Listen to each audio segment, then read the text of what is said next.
The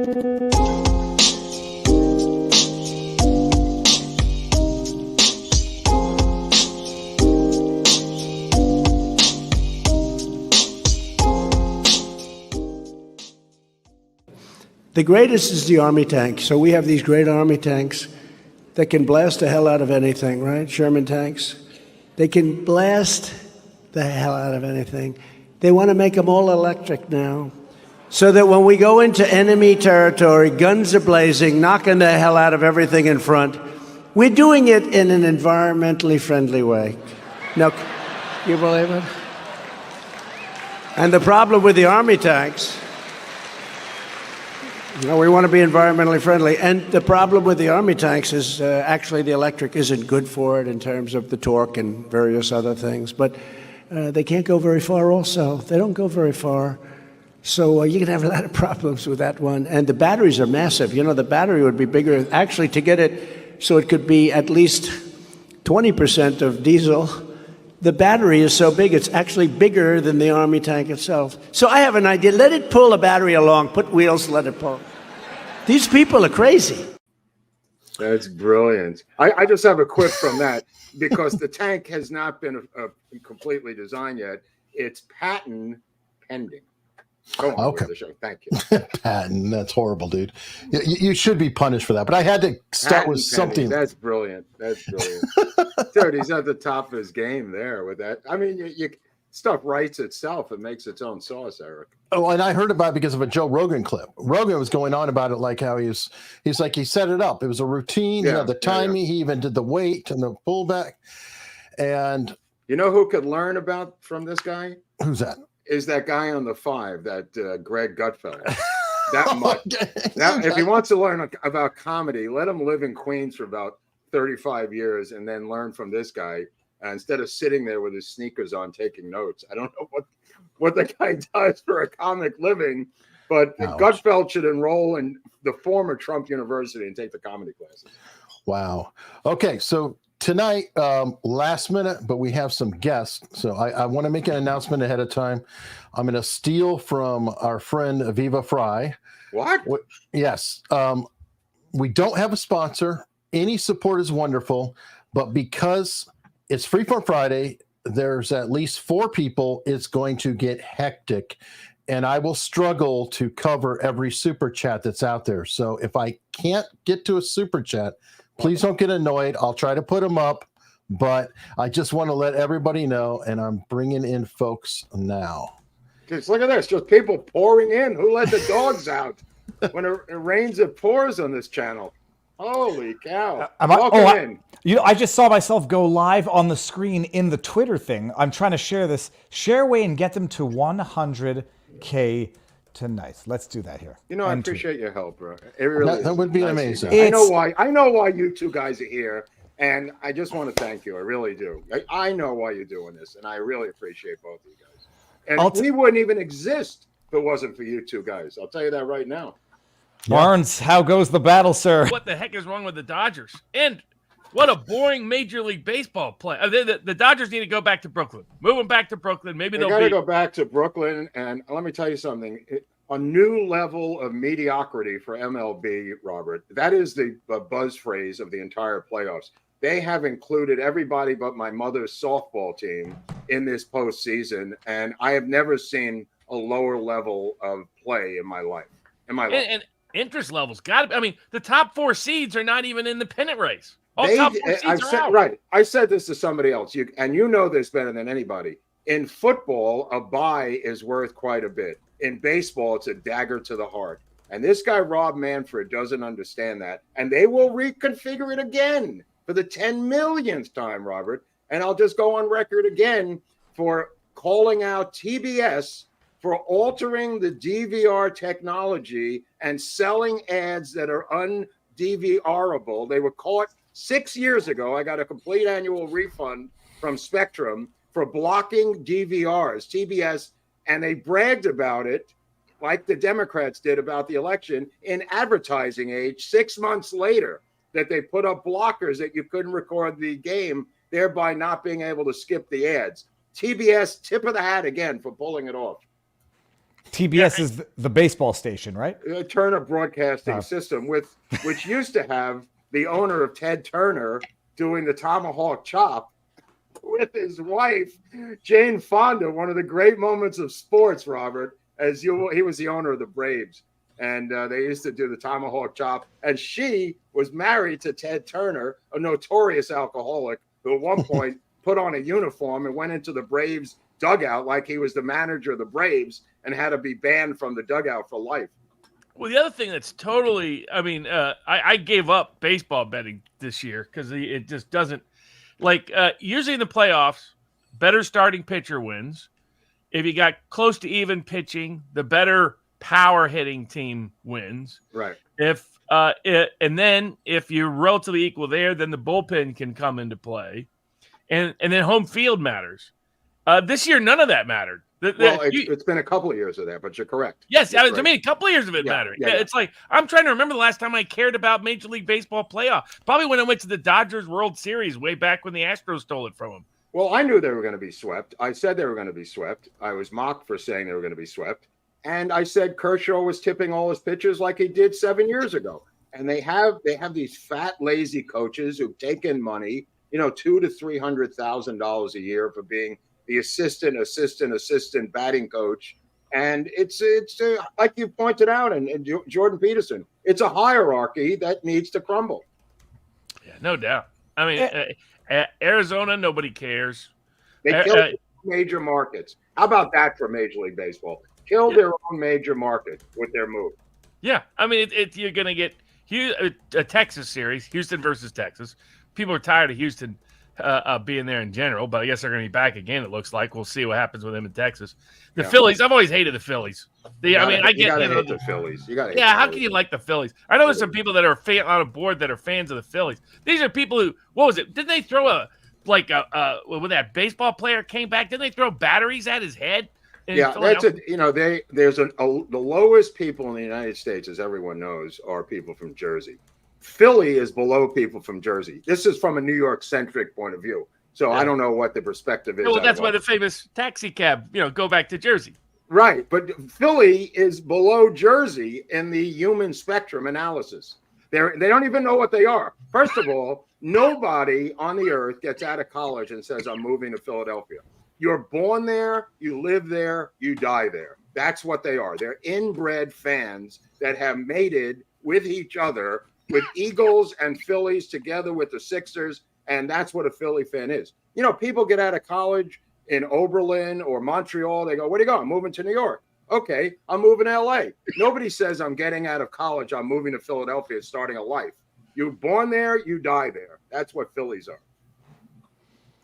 Wow, so much brotherly love in this conversation.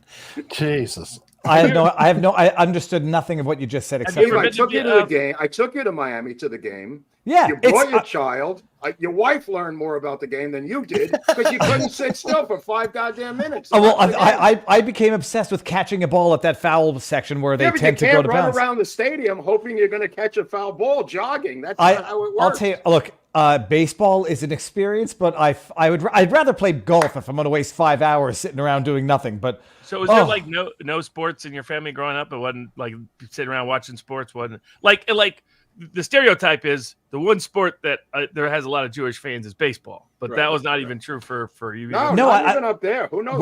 When did we lose the Expos? I think I remember the last game was in the Expos. You had the Montreal team was a minor league AA franchise of the Dodgers that had Jackie Robinson playing in Montreal while your father was a lawyer, was too busy to even go see Jackie Robinson, for Christ's sake. I think in my entire life... And you could go ask him, and he'll tell you. I don't know, my dad was not into sports ever whatsoever. Of course not. He was busy suing people. No, and I think I might have been taken to 6 hockey games in my entire childhood life up until about 15, 16 years old.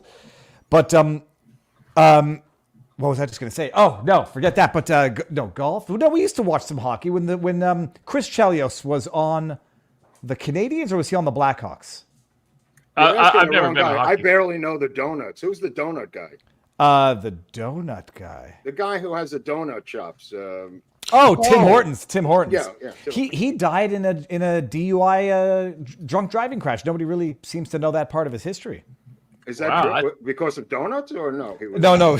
I don't know how it became the donut shop, but hold on a second. I'm going to close my door here to donuts. Yeah, they're trying to get in. There's probably more refugees trying to get into your house. It's no, it's the oh my. How's the weather down there, by the way? I'll be there on Wednesday. What's going on down there? It's hot and humid. It's Florida. Okay. The only thing I noticed is that the sun is coming up a little later now. This is, I guess, the sun rises at like 7:10. So no, and I've had the kids all week. My wife has been gone. Hopefully she's coming back. But today they all had no school, so I took 3 kids, 2 of their friends, McDonald's to this place called Strawberry Girls U-Pick. It's like a strawberry farm petting zoo. And then to Sephora. That's what you call it there. In Hollywood, it's something else. I really can't get into it. But. That's why I spent. It's like, holy cows, kids are tiring and tiresome. But yes. Why were they off from school? I don't know. It's a ped day or something. None of them had school, and then I noticed that the Strawberry Girls U-Pick were a lot of kids. So I think it's plus the dogs. I clean up. I just spent an inordinate amount of time cleaning up feces, like actual feces. Let's take a look at it. Come on, let's tilt the camera down. No, this was in the kitchen. Oh, but what else is going on? What's the? Well, let me talk about this real quickly. While we're early in the show, we got a little bit of a conference coming up in November. Oh yeah. You guys are going to the JFK conference, right? No, this we're is not 60th just going. anniversary. Yeah, we're not just going. We're the headliners, Robert. We're going to put on a show down there. We're taking this thing over, bro. All of a sudden, yeah. All of a sudden, it's Woodstock. I'm just saying, it's love, peace, and bullets for 3 days down there. What? When is it again, guys? November 17th through the 19th is the actual conference. There's only 27 physical tickets left. Wow. So move fast, get the physical tickets. If not, there is a virtual ticket and downloadable options too. But seriously, it's moving fast. I know we've only been talking about it a little bit. We've moved over 100 tickets. Yeah, it's an all-star team. It's all the top guys that I respect, who are the researchers. Robert Groden, all of the guys that I would want on my team are on this list. There's no deep throat guys. Some of the other conferences have some deep state, deep throaters on there. You may have seen some of the conferences. One of the guest speakers, Robert, at another conference is Rob Reiner, the leading expert on the JFK assassination, with his sidekick, Alec Baldwin. And their speech is called Shoot to Kill. I don't know what they're talking about, what their presentation is going to be, but some of these other conferences have some sketchy people. What ended up happening with the armed marshal who showed up to secure? No, but let's talk about that. Good question there, Brainiac. Did it just fell off the news cycle? No. I've been digging into this guy. He has to come back because during the assassination of a presidential candidate, they tell you to come back March 15th for your court date, which he said he will do. So he'll be back March 15th. But his brother said he was going there for a security job interview. I actually have a TikTok. Yeah, he made a TikTok video of it. And, he might be a little wacko, but he thought he was going for a job interview. With a loaded firearm. Well, I think he's going to have to do the job with a loaded firearm, so he brought his loaded firearm. He thought he was working that night, apparently. It was at this theater over here on Wilshire, the Werble Theater, and he went up to a guard, and he said, "I'm here for the job," and they said, "Okay, wait here." And they came back with LAPD, and they took him away. Nothing really transpired physical. There was no threats, from what I understand. I say this not to be funny or anything, cognitively all there or cognitively impaired? Cognitively all there. He's being charged with not having a license to carry a concealed weapon, which he didn't conceal, but it's a non-permitted handgun. By the way, the background, I'll probably mute myself. They actually have a parade going in front of my house right now for, I think it's a Hampton University homecoming parade. They do it every year. And I'm on the parade route. So, well, they shouldn't be chanting "Death to the Jews," though. That's no reason to have that in the chant, though. Come on. What does Saran say his reason for being there that night was originally? Or to what? It was to celebrate the multiple parties. Remember, there was a Republican senatorial candidate. There were 3 parties going on simultaneously, and he went to all 3. He got drinks in one. He went to another. I think his rap was he was there for the party, there for the chicks, there for the drinks. And he did down, like I think 5 daiquiris in a row, just because they were free. Boom, boom, boom, boom, boom. And might have had some trouble after that. 5 lightweight. 5 or 6. Yeah, I mean, for a little guy who didn't drink, that was a lot of alcohol. But he said he was there for the celebration. Now, is he originally Palestinian or Lebanese? He's Lebanese Christian. He was Lebanese. brought here by a Christian group out of Pasadena that helped immigrate him after the Israel-Lebanon conflict, which he suffered some sort of PTSD. His brother also suffered something, and their homes were blown up. And this Christian group in Pasadena was emigrating war refugees out of the region for a couple of years. Interesting. But he was thoroughly Americanized. I mean, he went to Pasadena High School. He grew up here, shot pool here, was into sports and everything else. Any suspicions about that group, or is it the group? Was that just a legitimate group? I looked at the group, but again, you can't tell anymore because a lot of these groups have political agendas. I don't know what their political agenda was. I was always suspect about the group, for bringing him in. Not unlike the group that brought in Barack Obama's father, from Africa. I mean, that group brought him in until he was asked by the parents of all the women that the father had sex with at Harvard to pack his bags and get out. That's what ended his career as a shagger in the Ivy League. He was returned to Africa because the parents complained to the dean. So now, I think that group ultimately was acknowledged to be have CIA recruitment aspects to it, right? Yes, yeah, that was funded by the Rockefeller Foundation, and that did have CIA, and that it did have legitimate intentions because they wanted to create young leaders in Africa. Oh yeah. Yeah, I mean, in a Cold War environment, what are you going to do? I mean, it's either you or them, which is what I was talking to Eric before the show about Abbas, the head of the PLO. It turns out that he was a KGB operative. And it comes out of the Matroikin files, the Venona files, and later Matroikin. They revealed that he had a code name, and in 2016, Robert, it came out that Abbas was a KGB operative during the Cold War. Krodov was his code name. He went to Lumumba University in Moscow, where he got his PhD in essentially Holocaust denial, because he wrote this book, which I think is translated into English. It's called The Other Side, The Secret History Between Nazism and Zionism. It was essentially written by the Soviets for him. Yeah. That was his PhD. Literally, it's just the opposite. I mean, I know, but the Soviets at the Soviets at the time, I was explaining to Eric before the show, this is where the Nazi Israel slur comes from. The book itself, written by Abbas. And a lot of the left's current beliefs, your Max Blumenthal's, Aaron Mate's, even your Glenn Greenwald's, the left today, Democratic Party, different aspects.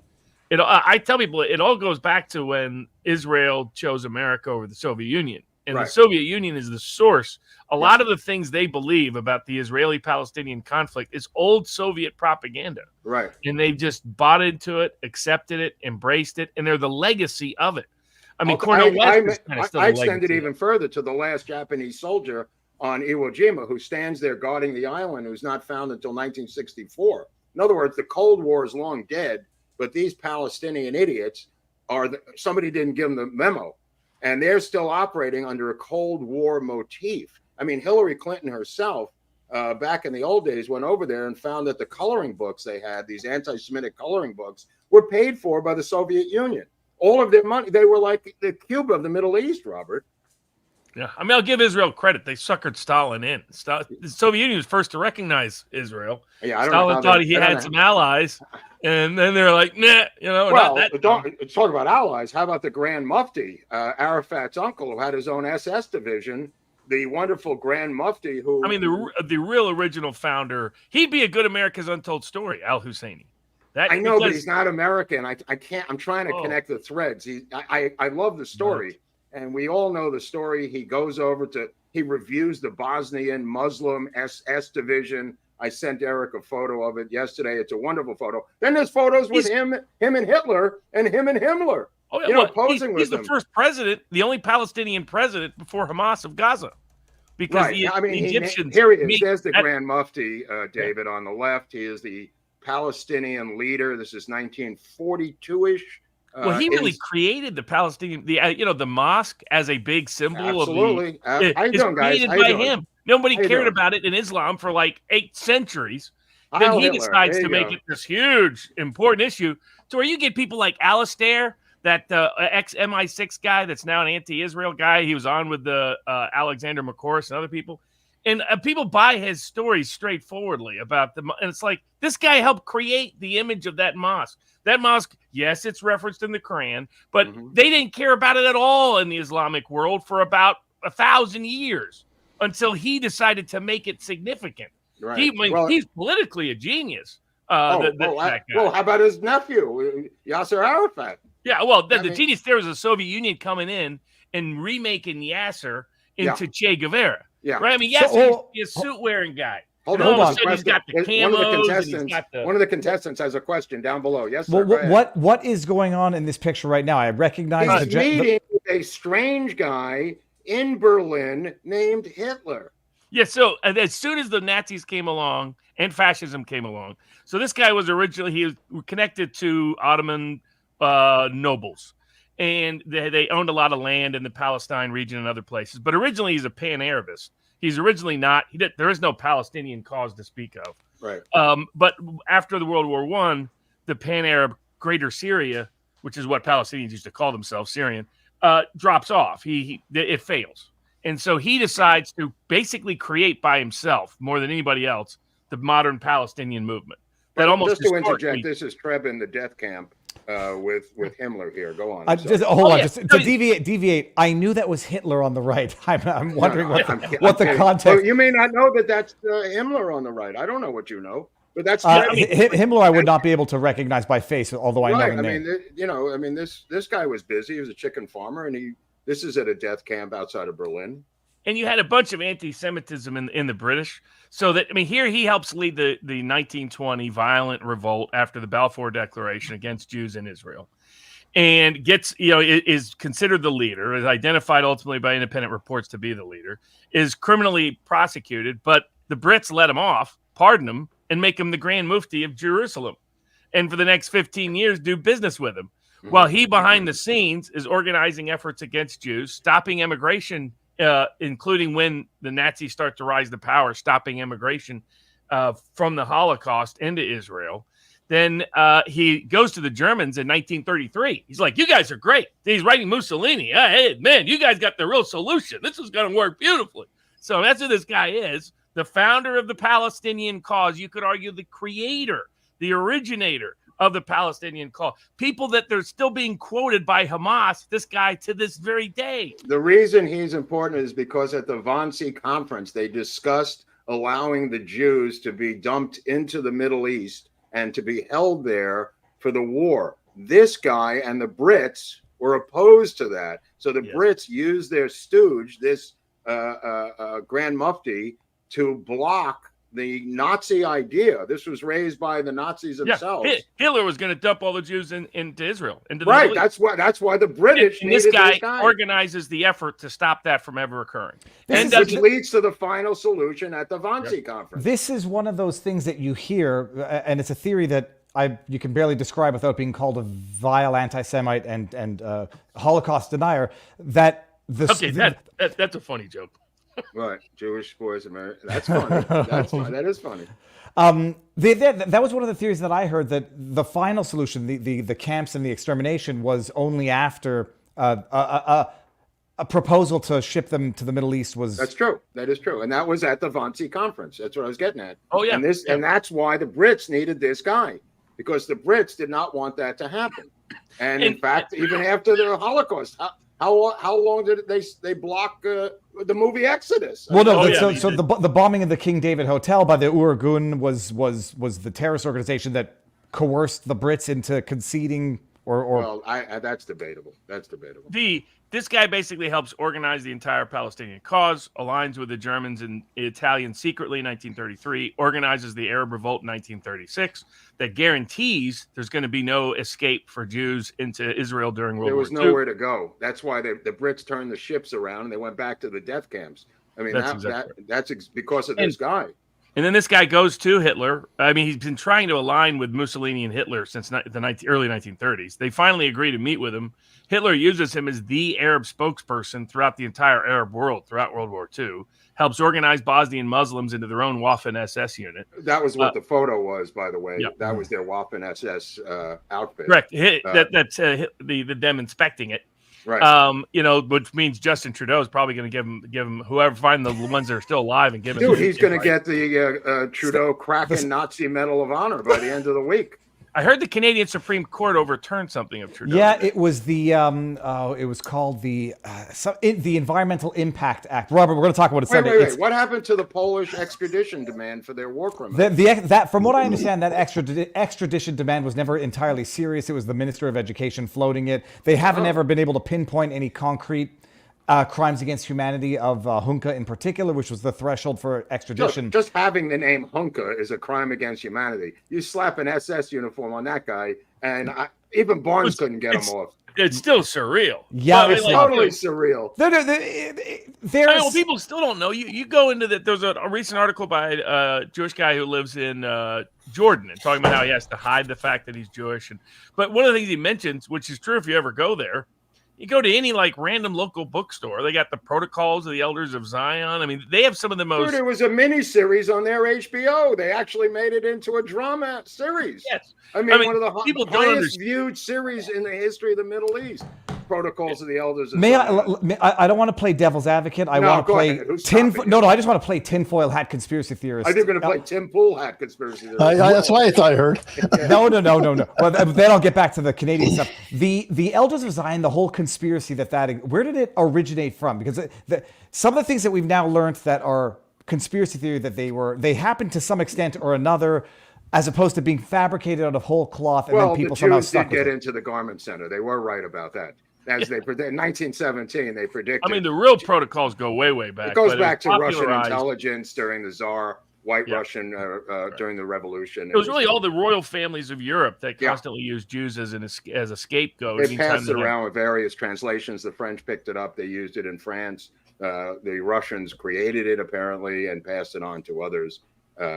And the rest ends up in a glove compartment of every Ford Model A rolling out of Dearborn, Michigan. Yes, right. No, as Robert knows this, every single Ford Motor Company there's product. A South Park joke about this, right?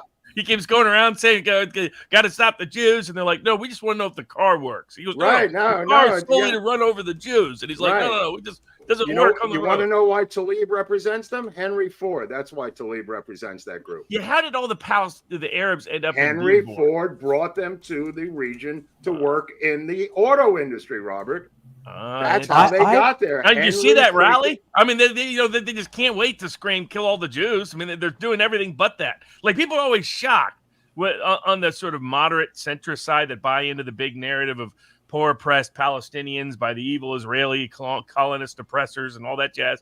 And then they get to see the actual I always tell people, just listen to what they actually say. Yeah, you don't have to you don't need any translation or subtitles. No. I mean, go to the Hamas thing. Every other word is kill all the Jews, kill all the Jews, kill all the Jews. Well, it's funny because I was showing Eric before the show. I stumbled onto a 2006. Oh, I mean, it was a Family Guy skit. They're right in the chat, by the way. It was a 2006 quote by a woman being interviewed. She's running for Senate in 2006. She goes and does an interview with the Jewish press out of Brooklyn. There was a newspaper there.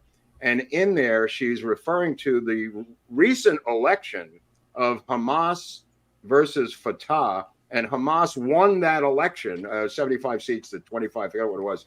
And she says in the interview, if we're going to allow them to have an election, we basically have to control or rig the election. Yeah, Hillary.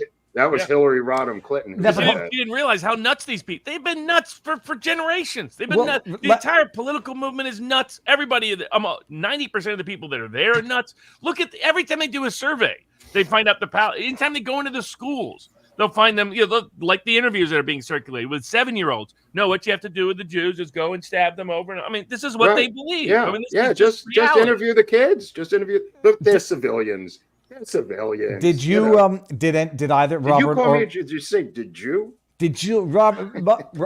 I was looking on eBay to see if there was an original this elder. article, Robert, about the rigging of the Palestinian election proposed by Hillary Clinton in an audio tape interviewed by the editor, who still has the audio tape from 2006. Well, that's because Yasser Arafat was always fascinating because he was kind of the grifter in between the true psychopaths, right? Al Husseini was a psychopath. Hamas are psychopaths. Yeah, Yasser was just like, hey, I'm just in this for the Cayman bank accounts. Or the young boys, more likely, as he died of AIDS, as you're well aware, riddled with AIDS. He had a wife. She lived in Paris. Most of the money got funneled through his wife, who lived pretty large. That's a common. Yeah, remember how wasn't there almost billions in his accounts after he died? They figured it out. Robert, I don't know if Robert or Mark, if you saw my interview with Scott Horton earlier this week. Who the donut guy? No, this is he's the libertarian guy who's anti-Israel. He's the libertarian guy who's anti-Israel. Okay, I'm in. Well, so now one of the things, and you gentlemen can comment on this because it seems to be historically accurate. You talk about fixing the elections in 2006, and there's a quote that surfaced of Bibi in 2019 talking about how, from his perspective of ensuring that you never establish a Palestinian state, you have to fund Hamas as the government, get them elected, interfere with those elections to get Hamas elected so that there would be division between the Gaza Strip and the West Bank, and so you can ensure that there would be no cohesion. Yeah. The problem is, no. You know what's better? It's better if they sit there and they do nothing. You're right. It's better if they do absolutely nothing. The problem Horton won't acknowledge is who elected Hamas. Why is it popular now? It has nothing to do with Israelis. It has everything to do with the Palestinians. He won't quote the Palestinians. Here's a guy who wants to be pro-Palestinian. Nobody will. He won't quote them. Nobody will, quote their Robert. founders. Nobody who He won't supports quote them PLO. He won't quote Hamas because their quotes, they tell everybody. Insane. Their quotes are insane. Yes, that's why I've never seen. They don't want a two-state solution. That's garbage. I've never seen a group that needs more spokespeople than this group. You know what I mean? Like, nobody can speak for them except all these different people have to speak for them. It could be a Harvard professor. It could be a student group. It's everybody but them. They're the only ones who can't speak for themselves. It's like a bad parody. It's like, no. I really just want to kill all the Jews. No, that's not what you mean. You mean you want to overthrow the oppressor, colonizer, decolonize the region. No. region. I just want to find all Jews and kill them. No. That's not what you mean. Oh, well, no. 2Do1B says AOC expert on the Middle East. It's Well, she swallowed through the whole world. Boy, did she disappear during this? Hold on. Also, go on. Where's Max Blumenthal? Somebody actually did the breakdown of the video. They did like what do they call that? Where you break it down to see if there's something gaseous coming up behind, like. You mean like she was farting? Yeah. I thought, Robert, I thought you meant something else much different. Farted. You've been hanging out with Groubert too much. Is Max Blumenthal in the witness protection program? That's all I want to know. Where did this guy go? Well, remind everybody who his dad is. You know who his dad is, right? His dad was the advisor to Hillary Clinton. Blumenthal, the dad, who Sidney Blumenthal, of course, is Robert's referring to, who this kid didn't like his Israeli policy. So apparently, had a temper tantrum from the age of 13 to 35 in his father's house bedroom, and came out as a self-hating Jew. The story is as old as the Talmud, but nevertheless, these guys seem to disappear. I heard Jimmy Dore on the show the other day with Tim Pool. He was on with Patrick Ben-David. What's the guy's name? Patrick Ben-David. And they asked him, every time they asked him about the Middle East, Jimmy Dore says, I'm really not smart enough to talk about that. I really don't know enough to discuss that on air. And I'm going like, you don't have an opinion, bro? I really don't know enough. I'm not an expert. So Tim Pool didn't know anything. The show was going around in circles. But Jimmy might want to avoid the David Wiseman revelation that the left is rabid, that if he says the wrong thing, the left will turn on him. No. His new person who's taken over the show, Pasta Head, whatever his name is. He had a lot to say. They had somebody come in, Finkelstein or something like that, come in and. Oh, that's Norman Finkelstein. Yeah, he's been around for years, bro. And went going on and on about how bad the Jews are. So no, it's on track. But has anybody noticed Jimmy Dore? I don't know. Has this guy bought his channel from Jimmy Dore or what? because Jimmy Dore literally defers to this other guy when he's on the screen. That's weird. I don't know what it's happened to him, weird but to watch. I've never seen a guy not want to comment on more subjects than Jimmy Dore by not being an expert. Yeah, but- I mean, I'm not an expert on anything. It doesn't mean I don't have an opinion on the Dodgers or The the Middle East. The Middle East has, I'm old enough to remember now, it's always been an impossible discussion to have, period. We're having it right now. Yeah, It's but not we're having possible. we're having it People have with, been having it for 150 years. Well, I mean, there's just dishonesty on it, frankly, on most of, Right, not all of the right. policy. When it goes No, bad for them, they don't know what to say because their rap is insane. and where there's legitimate criticism on the Israeli side is twofold, which has been some of Brett Weinstein interviewed that one person. How did this happen? I mean, at least Bibi has bragged about how that wall is impregnable, and his security is unstoppable. So I am curious how they got ambushed again. Though there is the weird I have kind of a theory. weird I have a history. theory on it. If you want to Go hear ahead. it. Yeah. What's your theory? Here's my theory, and I'll look. I'll dig into this a little further. But I think the green light was given, and I don't mean the green light to the terrorists. I mean the green light that the coast is clear and everything is good. Enjoy your holiday. From MI6, the Five Eyes, CIA, NSA, and every organization of the West that the Mossad depends on, Robert, for international intelligence. And I believe the question is not did Mossad fail, but why did these other agencies completely not see this coming? Why did MI6 not see it? Why did the Five Eyes see nothing? Why did NSA, CIA see absolutely nothing? That's the But hold question. on, Mark, why would Mossad and Israeli intelligence be more dependent on those sources than their own for intelligence? I'm not saying they're more dependent. They have bigger reaches than Mossad does, David. The fact that there's two things here. How it happened Why in the even first have place. Five Eyes if you have your own intelligence? Why Well- do you need Five Eyes? But to me, the question I have is setting aside Brett Weinstein is sort of asking the right questions, but even asking those questions is dangerous. Who Netanyahu was on the verge of being overthrown 2 weeks ago. Because of the West, because of the Obama and Biden. They're the ones that wanted a colored revolution. The I mean, Topol and Smith. I mean, the guy's being charged with his wife taking handbags, for Christ's sakes. It clearly didn't benefit Bibi because the polls right out are all blaming Netanyahu. Right. So they're blaming him. Meanwhile, it's bought him some time, and it's to suggest that it was Put him some time to do what? Well, was he not on the verge of being I ousted? mean, does this guy not? Oh, no, he wasn't on the verge of being ousted. No, I mean, No way. they No weren't having way. success getting through the Supreme Court reform. Right. That was what was being stagnant. Right. But he wasn't at risk of being ousted anytime quickly soon. No way. And No there's way. no way he would, because he was going to get blamed for this, no way he's part of it, in my view. Dude, There might have been this other guy people. was blindsided, and again, I can only suggest to you that these multiple agencies who do have an agenda, as we've seen on all of our channels, for some reason saw nothing. They went complete Sergeant Schultz. Okay, Robert? In the same agency started coming out saying Iran had nothing to do with it either. Right. So now this is a bit of a split. You got the neocon wing that wants war everywhere. And then you got the old Arabist neoliberal wing. But that's what most people don't know about, is how much the original CIA State Department were founded by guys from the Ivy League who were in the Ivy League at the time the Ivy League was deliberately excluding Jews from the Ivy League. I mean, it was arguably the peak of anti-Semitism in the Western world was when was by that generation that founded the CIA in the end. That's why people don't understand. Like, my favorite crazy conspiracy is that the Brits put the Jews in Israel. It's a combination of the Balfour Declaration and Lord Rothschild, and they put it all together. It's like, that isn't why people wanted to go back to their homeland, historic homeland, and it had something to do with persecution in Europe. But what people forget is the Brits were constantly on the side, and the Brits were in secret conspiracy with the Grand Mufti to do the 1920 riots. One of the British soldiers outed it, and that's why they had to give him pardon, because the British theory was, let's show that the Jews are unwelcome here, and then we can just cut a deal with the royalists. It's the whole Lawrence of Arabia cult in the, Alistair, whatever his name is, former MI6, that's going around saying this is the fault of the of Jews going to the Al-Aqsa Mosque. It's like, you got to be kidding me. That's why Hamas has the covenant it's had for almost 40 years, saying kill all the Jews would be something to do with people walking around the mosque.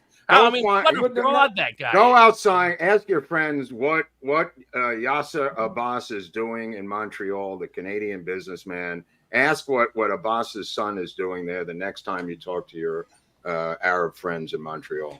I'm not. I don't plan on going back to Montreal anytime soon. Did you see all the big Palestinian rally there? Oh no, well, it's huge there, bro. It's Toronto. huge. I mean, Gad Saad is the professor at Concordia. Concordia, since the first Intifada, I mean, even before, has been has their political propensities. But now, hold on. Bring it back to the Bibi's vested interest. I don't know in if this happens to make the most of it. People are saying this is the pretext for Israel to go force evacuate 1 million Palestinians. They're going to leave, and then they're never coming back. And then who takes over that land is one of the theories of the nefarious intentions. My major question is only, it's one thing to be blindsided from the initial onslaught, but to have a response time from what seems to be the case of... Well, hold on. You got to get reserves back from overseas. Robert, I mean...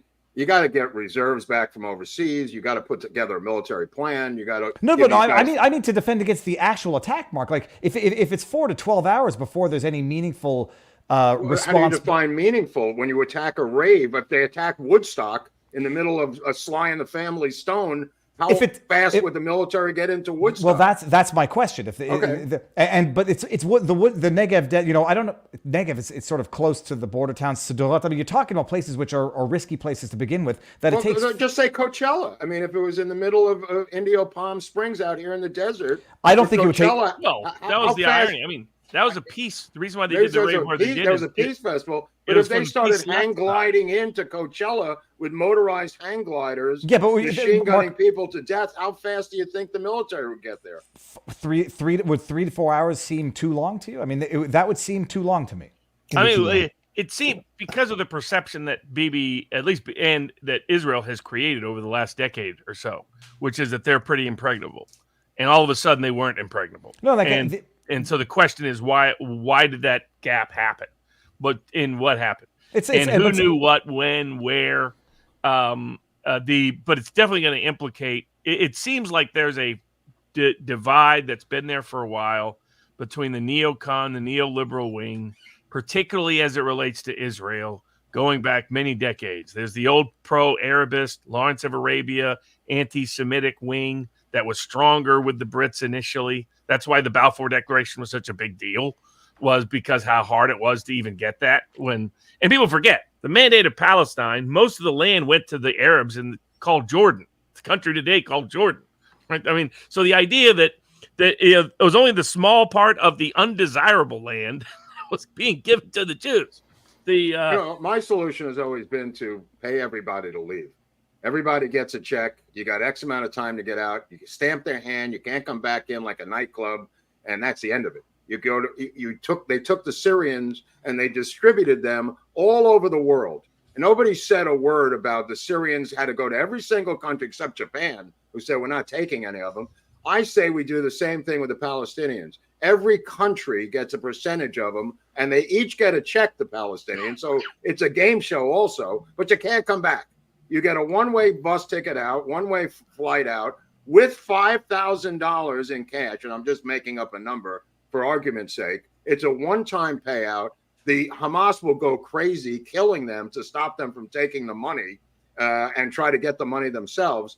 But they have to be bought out of the region. You know why? Because this thing is a condo dispute. It's been a land dispute since day one about building condominiums that they've blown out of proportion. That's all this thing is. They're not invading anybody. They're building condominiums on land that they say is theirs.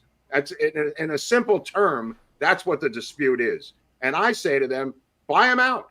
Buy them out. Get somebody to come in there. Get the world to come in there. Raise the money. You're not going to have that. The big hurdle is the Arab. I mean, is the Arabs wanting to use and Muslim countries wanting to use the Palestinians. Right. We know they're pawns. We know they're pawns in their game. Everybody gets the game now. Yeah. How do we get out of this? Is the question. Oh yeah. They would never get bought out. I mean, you could. As a matter of principle, it would never happen. Period. I mean, you're talking. Why? About Why do you say that? Because they're talking about the right of return to Who's talking about the right of return? The Palestinians is one of the average Palestinian has $3. Say it again. The average Palestinian has $3. No, understood. Well, that's the other thing. they've screwed themselves over and over again with bad decision after bad decision, and they never want to face the consequence of it. It's amazing. The other thing that's come on the pro-Palestinian side that's not being asked, at least some people on the right are asking about Qatar now, but nobody asked about Egypt and Jordan. Why are Egypt and Jordan still refusing to take any? You got to take them. That's it. The game. You got to take them. It's not a debatable thing. Everybody took the Syrians. Oh, well, everybody, right? I get Jordan. And the Palestinians killed the king. Right. That's not good. Okay, that's bad. That's not good. But everybody gets a piece of the action. Then you know what we could put there? We make it a international condominium land. Everybody could buy a condo and live there in peace. How about that for an idea? Well, it sounds crazy. Returning the favor of what all the Arab countries did to the Jews after World War II. Right. Where they basically they said, you're all bye-bye. You can go to Israel. Yeah.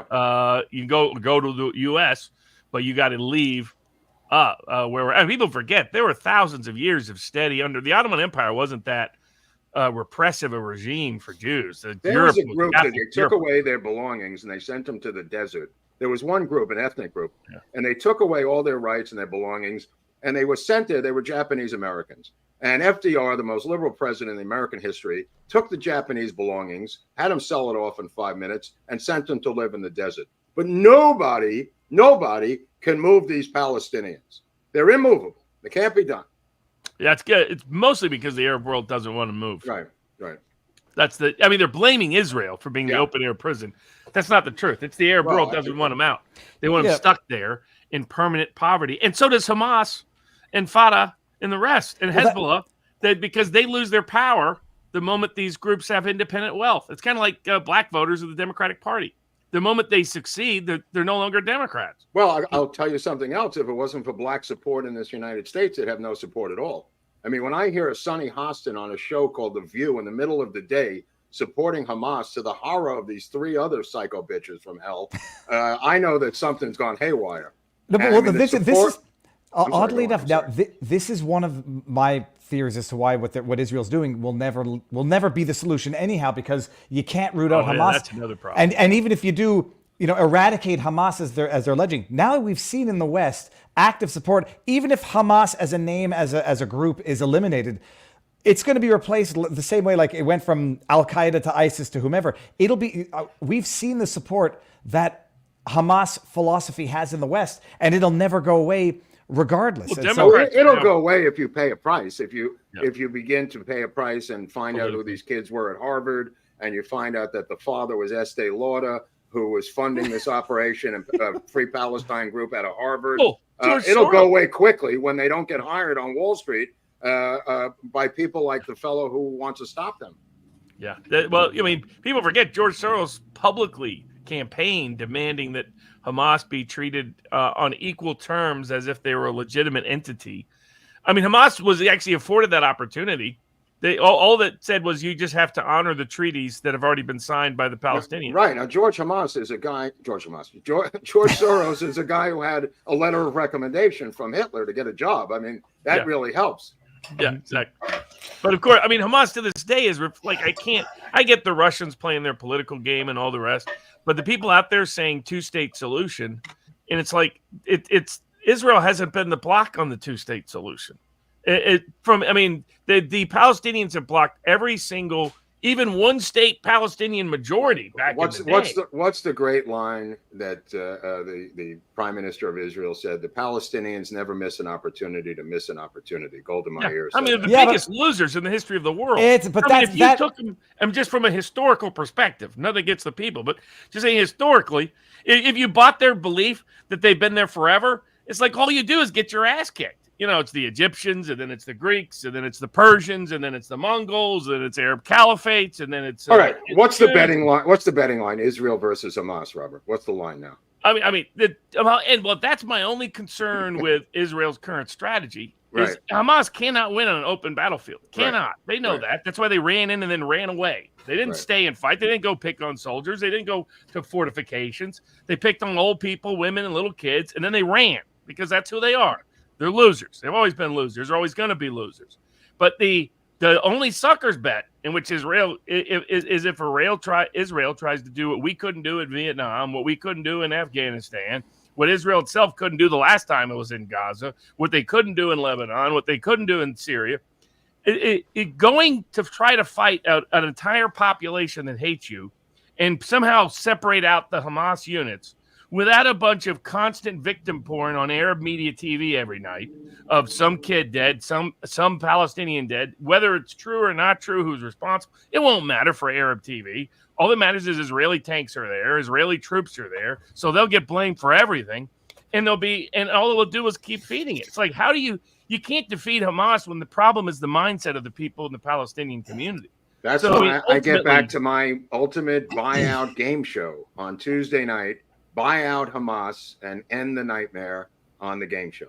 Because you're right. I mean, there is no way out other than annihilation and just leveling it. Let me ask something. I have one neutron bomb left that I bought on eBay years ago. Is this worth anything now?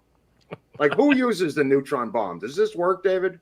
I mean, that was the point I was making to all these guys. I was like, unless you're willing to kill everybody, and then you're a mass murderer, and then you have to hope that the war doesn't extend and expand. You'd have to hope you don't get Egypt. I mean, if you're Hamas, you clearly want Israel to come into Gaza. That's your whole goal. Please come into Gaza. Please go extend the war to Iran, because the only tiny little chance that Hamas has to survive is if Israel comes into Gaza. Robert, bring it back to Netanyahu's potential vested interest in this. Bring it back. He's always wanted war with Iran. He's gone back and forth on that. I think he really believed that they had managed a sustainable, for the time period, dealing with Gaza. He'd already started to increase the amount of job immigrants that could come in on a daily basis, which backfired because some of those people were the people involved in some of this activity. But it's two things. One, there's the general fault, in my view, that you see throughout all of human history, of people who think you can militarily solve problems that are beyond military solution. And the West has not learned this. America sure what has. If one side doesn't want a solution? What do you do? Yeah, exactly. What do you do if one side keeps killing you and refuses to negotiate a solution? That's where I thought Trump was right in recognizing the big flaw, the big weakness, the big vulnerability to the Palestinian side is it totally depends on Arab support from the four nations that want to be the next great Arab caliphate, effectively, right. Not for religious reasons. You got to cut it off. You got to cut it off. Egypt, Saudi Arabia, Iran, and Turkey. And his goal is look at the Saudis. The Saudis want to diversify off of oil. They want to have an economy that's independent of oil. That means they need American and Western investment, just like Qatar. Here's Qatar, where Hamas's leaders are hiding out and laughing at what they're seeing on TV. And I'm seeing advertisements on X and Twitter from Qatari's investment fund, from their entertainment fund. I was like, this is what Trump realized. Hey, folks, ain't nobody investing in, hey, welcome to Allah Akbar. Hope that doesn't mean you get blown up remember today. In the 70s when Algiers was the stopping off place. Remember when Beirut was like the Beirut was the place that replaced Algiers. Beirut was the 80s. Algiers was the 70s. Algiers had like Timothy Leary. It had Black Panther leaders. Eldridge Cleaver lived in Algiers. Everybody went to Algiers. If you couldn't get to Havana, which of course Joanne Chesimard and others went to Havana, which was closer. If you needed to commute, back and forth to Miami, but Algiers was the stopping off spot. Yeah. Oh, I mean, I got one question. Sorry, go ahead, Eric. I've been wanting to get this one in there. What about the gun control problem? Well, that's because Israel is a collectivist state. That's why they went along with all the vaccine nonsense, while the COVID lockdown. It works great when you need a bunch of people to organize quickly for reservists. For that, it's great. But it has it was a lot of socialists that originally founded Israel. That's why Stalin and the Soviet Union thought they would become on the communist side. Mm-hmm. It's more entrepreneurial over time than it is so. But there is this collectivist impulse. Well, what is the Hamas and PLO is really they're just Marxist organizations hiding behind the Quran, right, Robert?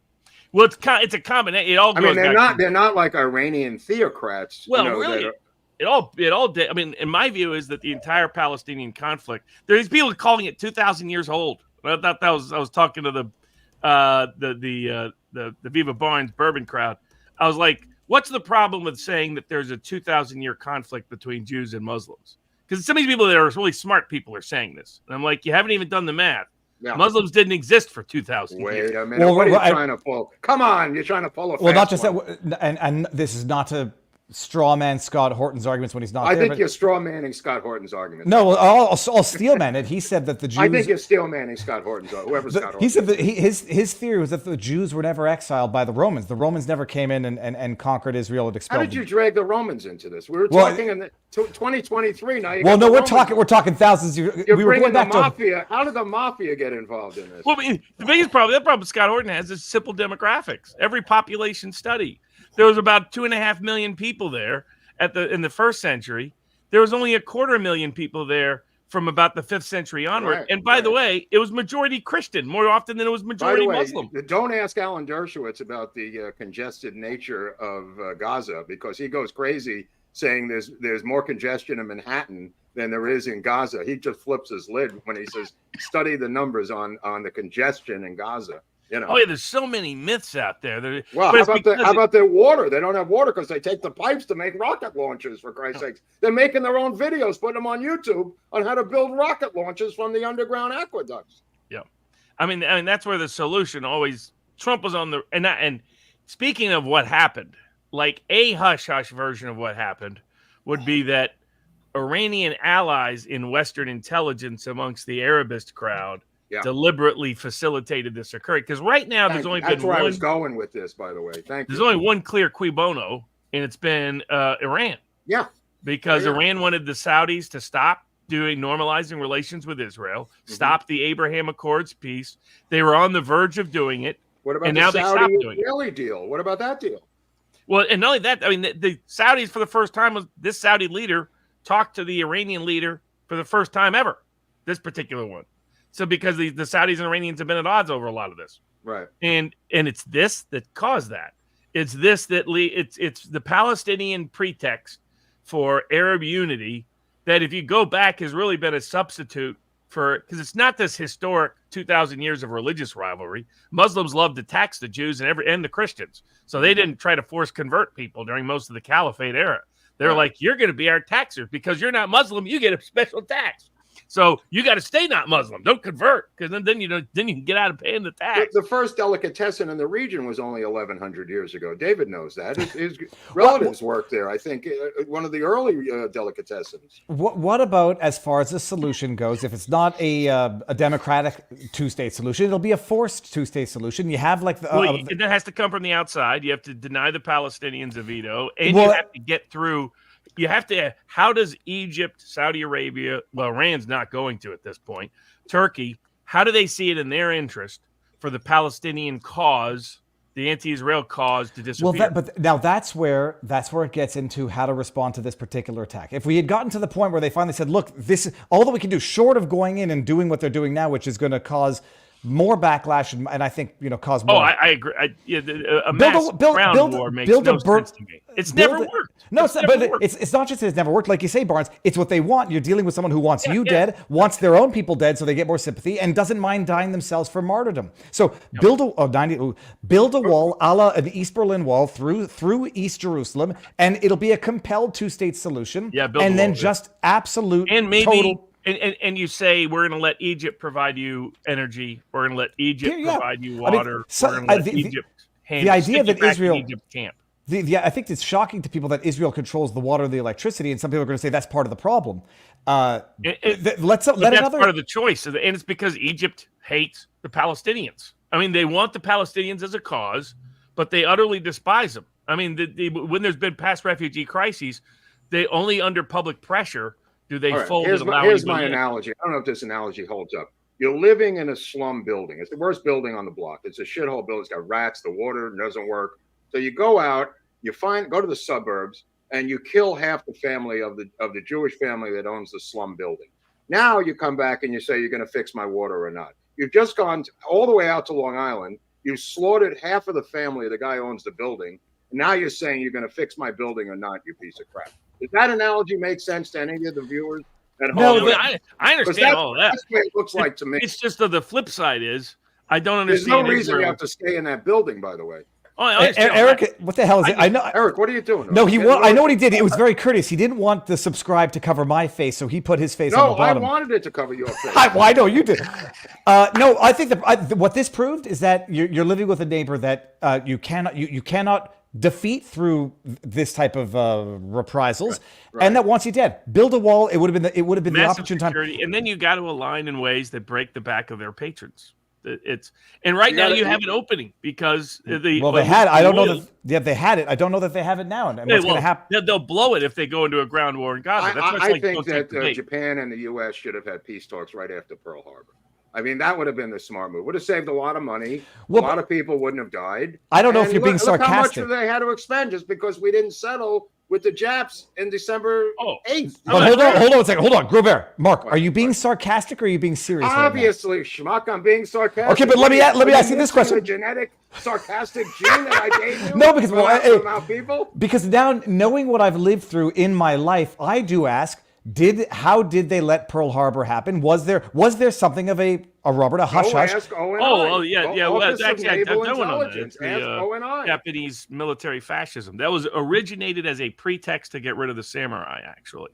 It's what happens when you're an emperor. You want to get rid of a group, so you empower another group. Based on your morality, we should have made peace talks with them the next day. No, but the thing is that it's much different with Pearl Harbor. It's not most different because the emotionality is exactly the same. I don't disagree from that side of the aisle. The bigger problem is, what if Japan had support of half the world of the court of public opinion? Well, not just that, but had some support. They had some support, support. but not nearly enough. I mean, it's not analogous they're not neighbors. They're population wise. The population wise, force wise, it's not analogous at all. That also, if this is the Pearl Harbor, then I'll ask a lot more questions about Pearl Harbor.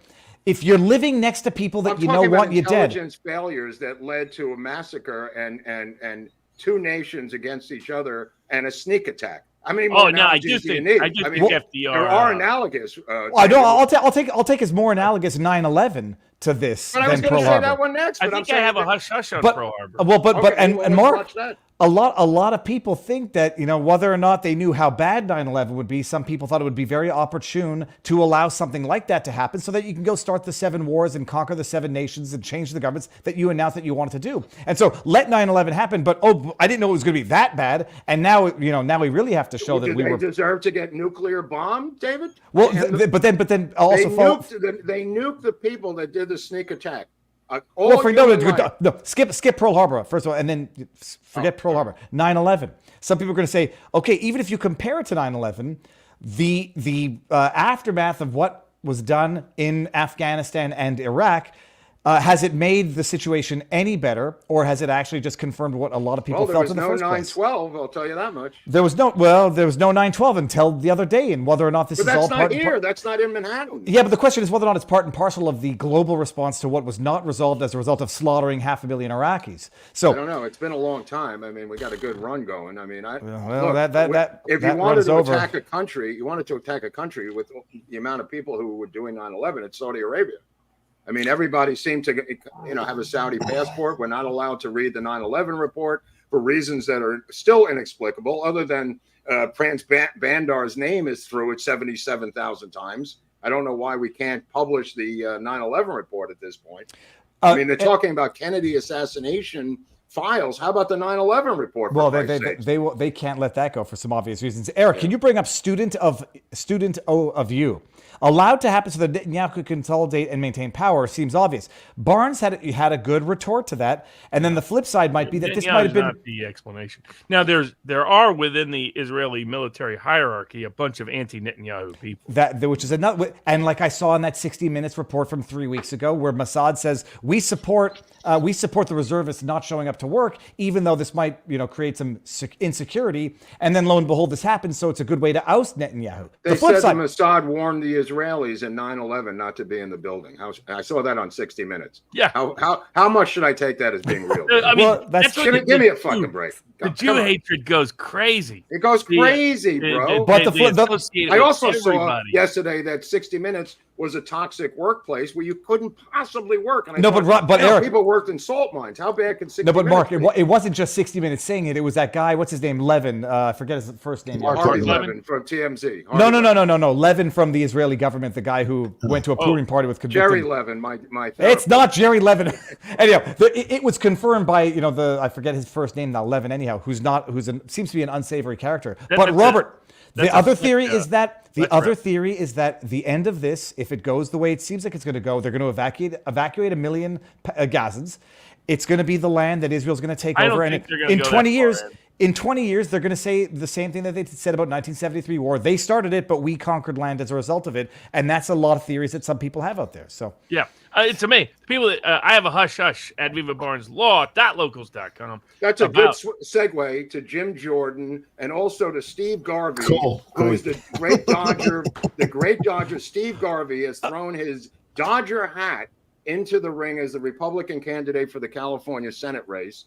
And I tip my hat to Steve Garvey, who I'm a big fan of. He may tilt this thing. No, forget that. That's the wrong segue, Mark. Hold on. I'm going to send this to Eric so he can bring it up in the private chat. While I'm waiting on this, cool, I get a quick moment. Share the screen. There are over 4,000 people watching this. There have to be 300 people who are not subscribed. There cannot be 4,000 people watching. Stop browbeating the witness, right? Get to this. Do what they want. Oh, there's going to be 297 people who are not subscribed. Look at the button. If it's not red, what color does it turn when you subscribe? Look at that graph on the bottom. Yeah, it's going to turn gray. Red buttons are angry. Oh, Red Button was a pretty good comic. Eric, my mother just realized she wasn't subscribed. She looked at it and was like, oh, David said to subscribe. There you go. All right. No, the segue, and by the way, I have to leave in about 10 minutes to pick up a kid because I'm a professional chauffeur. Right. The segue to what's happening in Canada. Jim Jordan, Steve Garvey. Try to stay focused. We gave you the meds before the show. No, Eric, pull up the tweet, pull up the link. The Supreme Court in Canada just struck down the majority of this law called Bill 69, which when you see what it was, Bill 69 was this guy's handle on Grindr, who was, what's his name's Biden's brother, I think.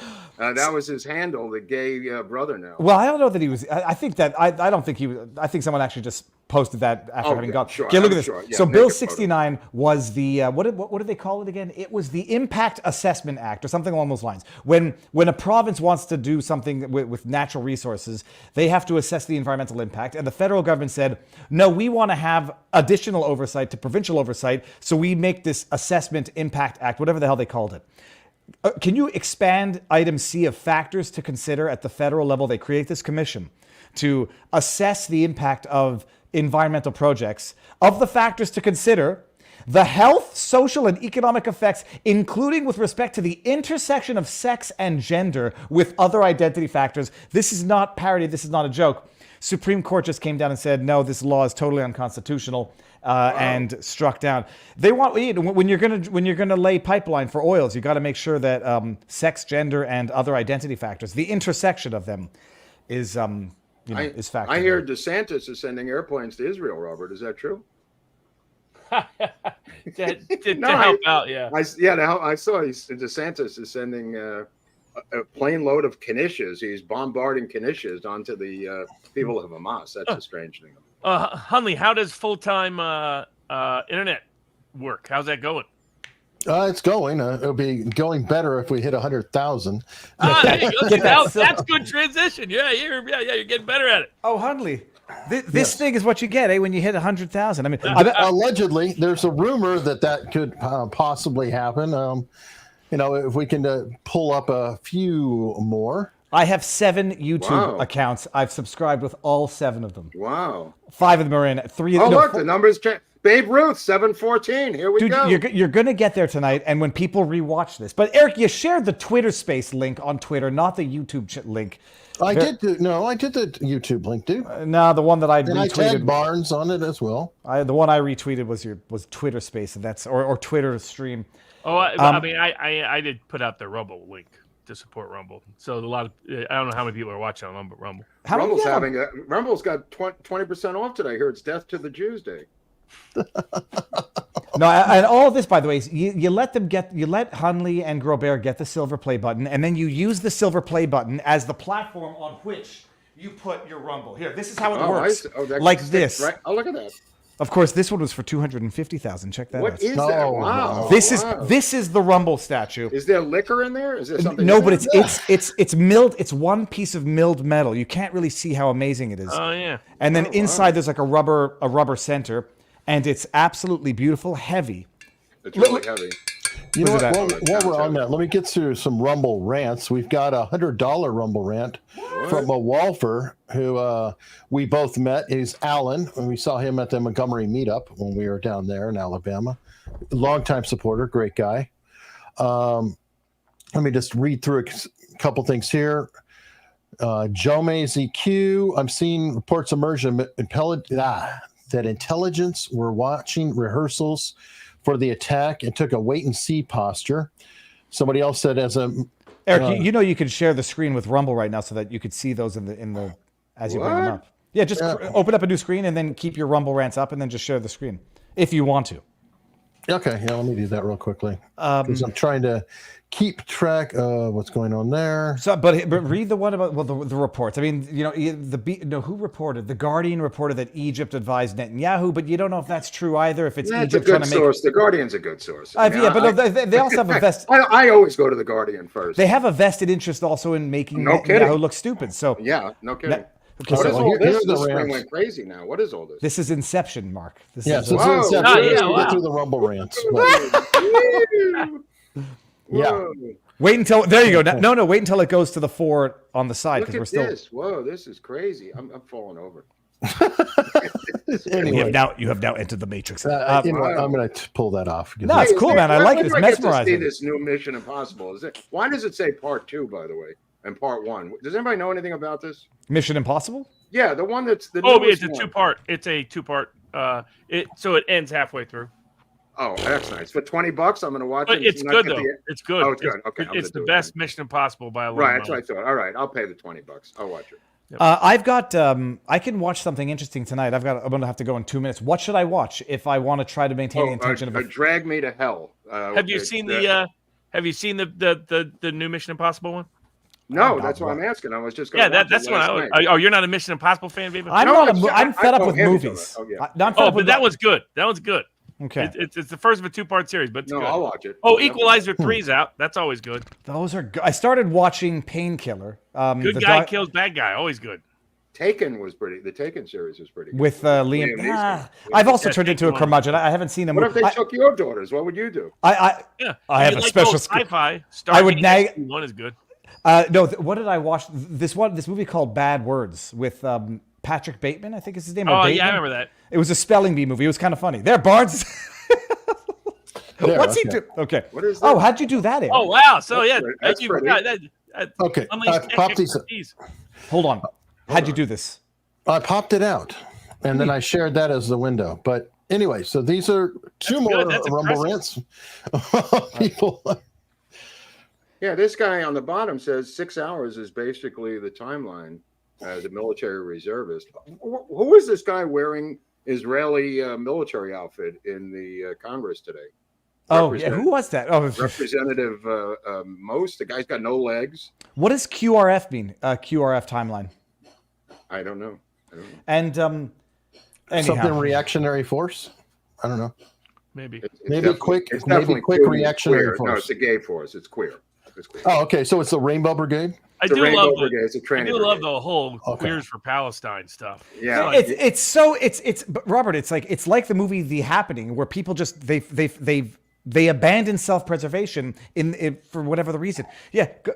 I like well, I don't like Andrew Tate saying what he's saying, but like it's people are. I have a friend on Instagram posting the most very critical stuff of Israel, which is fine. But this person would not last if they were to go to Hamas, to Gaza. People are and idiots. And, That's why then there was it's just there was a what do they call them? The people who go to help, a humanitarian person that was just kidnapped by Hamas and murdered. I mean, it's like, Of course. Well, one of the people killed at that peace. Tons of people were killed at that rave for peace. But it included Muslim ambulance response guys. I mean, because 1/5 of Israel is Arab.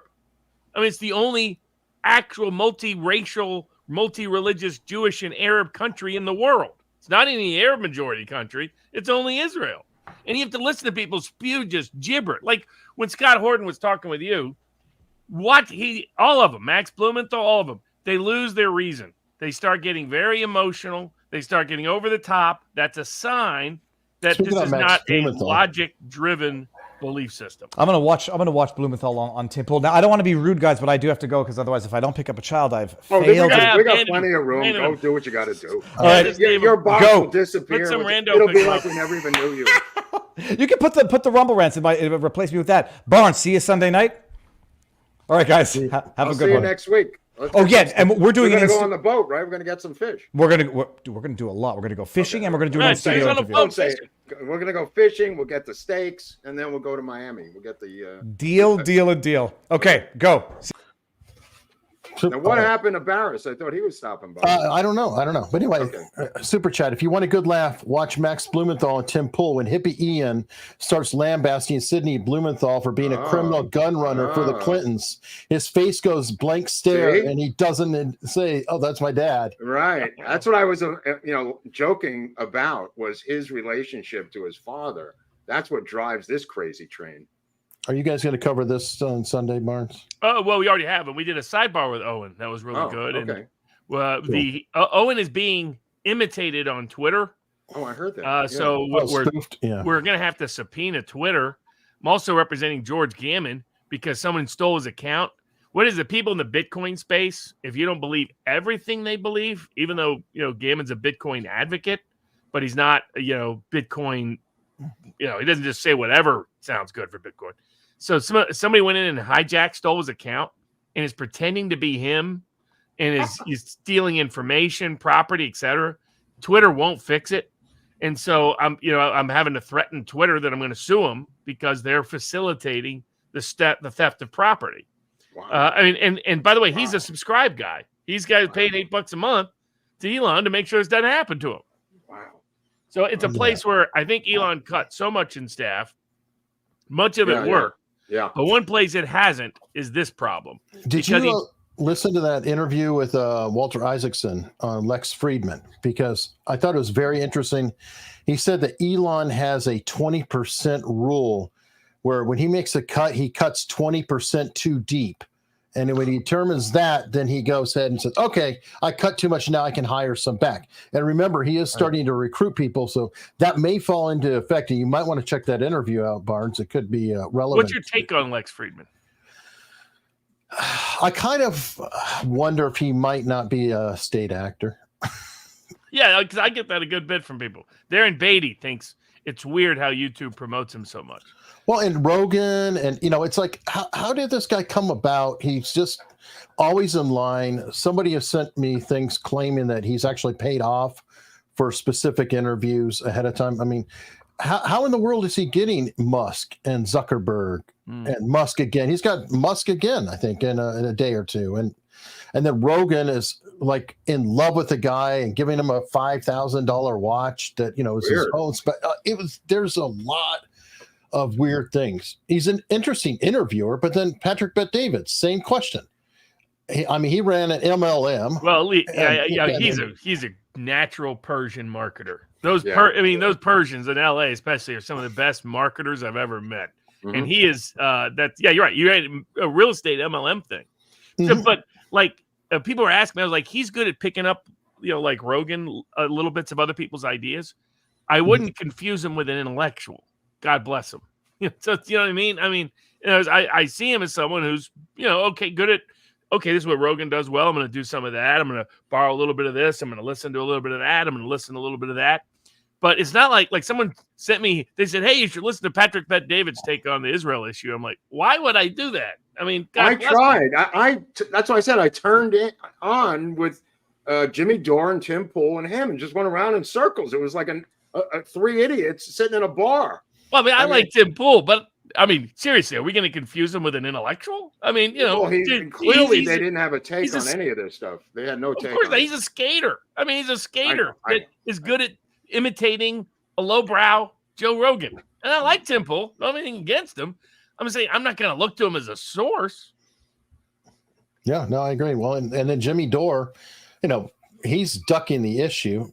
Speaking of which, He did that with our man. friend RFK. Did you see the super chat? I don't know if that's current or that's something. That's somebody that's some. Oh, Peter Crochetto. Oh my God. Oh man, I'm sorry to hear that, dude. And this guy's a regular here. Yes. Yeah. Sorry. Very regular. People who think this is theoretical or and that's the key is, if I was looking at it from a purely political perspective, I would try to provide some form of visceral revenge that didn't entrap me into a ground war in Gaza. It's like, and that's what Trump was doing. Maybe that's what Trump would say, find the nastiest high-ranking executive, and let's go kill him. I mean, that's what Trump did. Let's go get Soleimani. Let's go get this guy. That was a good one. That was a good one. But you notice he stayed out of a ground war. He was like, well, how many people predicted retaliation from Tehran, and it never happened, Robert? Yeah. Right? Mm-hmm.